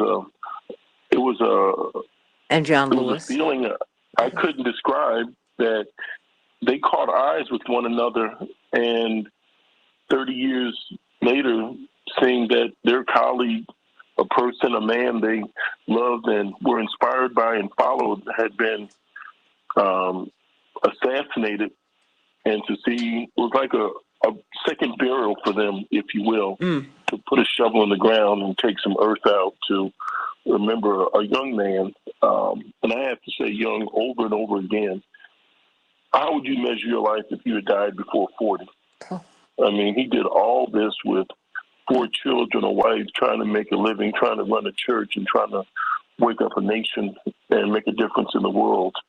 So they cried, and in turn, I cried. And there was Dr. Dorothy Heights was there. There were so many other people that were right there that were the change agents. These weren't the persons that read about him in third person. These were people that worked with him, lived with him, and sacrificed. So it touched them where others could be observant and objective. It was quite emotional for them. And it was emotional for you. Yeah, because these are my heroes. These are the persons. We have to put in context. Martin Luther King is the first non-general, non-elected official, non-war hero to be placed on the mall. He's the only minister that's on the mall, the only peace advocate that was on that mall in a non-elected and a non-military position. So that's a day for all persons that love peace and the ministry. And that's why I think when we put him in context on the mall, he is the only reverend on the mall. So there should be statues for those that fought for peace, the peacekeepers, and not just those that have been to war. But how about those that tried to avoid war and study war no more? Amen to that. Dwight, do you have anything you want to add before we go? Happy King Day. Happy King Day, everybody. Have a blessed King Day. Love y'all. Love you. Love you, everybody. Love you. Love you, love you, love you. Have a blessed Thank you King very Day. much. Have a God bless you, my sister Lisa Mitchell Sinar, my roommate from college. In fact, Dwight McKee, you still there? Yeah. Lisa Mitchell, this is Senator Clarence Mitchell's daughter. This is Clarence Mitchell Jr.'s granddaughter. Clarence Mitchell Jr. was considered to be the 101st senator. If you see video footage of the opening of the LBJ library, he's the black man who is sitting next to LBJ. And why is that? He was one of the authors of the voting rights bill, of the fair housing bill, of the civil rights bill. These are some of our great unsung heroes. someone who commuted between Baltimore and Washington every single day, really started his career investigating lynchings in Maryland, which is south of the Mason-Dixon line. And of course, her father went on to become a state senator. Her uncle became state representative. Another uncle served in the city council. Another uncle was one of the first African Americans, one of the first African American doctors at Johns Hopkins Hospital. And her brother was in the state senate, and he's a big radio host, big, wonderful political voice. The family has just kept on serving, and indeed, her great-great-grandmother, I think it was your great-grandmother, Lily Mae Carroll Jackson, was one of the founders of the NAACP and was one of the great supports and really one of the great leaders of the NAACP with Du Bois. I mean, these are the people who used to stay at her grandparents' home. And as the Lord would have it, Dwight, she and I ended up rooming together when Dad was running for president. And no one was more helpful to me, helped to get me through what was a very frightening time for me. And I thank God she's my sister beloved today. We're like sisters today. And as the Lord would have it, we ended up together then. Unbelievable. That was amazing how God works. And it was her family that put affirmative action in the public discussions. There was a Mitchell family intention of affirmative action. That was their concept. Remember, her great uncle is Perrin Mitchell, who really was really the father for black business in Congress.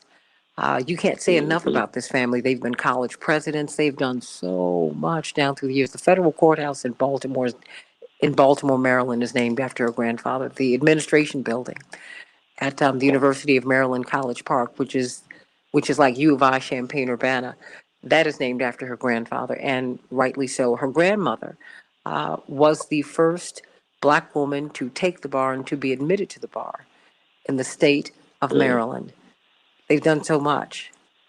And they did it for no money. They did it just because our people needed them so. And I just thank God for them. And now she is working in the governor's office, and she is one of the leaders in business. She's trying to help us to understand all of the opportunities in business that we have in government. Most of us don't know that Boeing's biggest customer is the U.S. government. And the U.S. government saved Amazon and all the big box stores and all the big corporations during this pandemic, Dwight. So the work continues. The work continues. I mean, they're an incredible family, and they're a wonderful family too. They're really sweet people, sweet, kind people. And oh wow, didn't realize I knew so much about them, but I knew about them before I met her. But it's amazing, when you meet people and then they become very, very human to you. So, everybody, thank you, Dwight. I want to thank you for your profound insights as always. God bless you. And happy King Day, everybody. May you have a blessed King Day. Have a blessed King Day and get people registered to vote. Get them registered to vote. Get them registered to vote. Love you, everybody. God bless you. Yeah.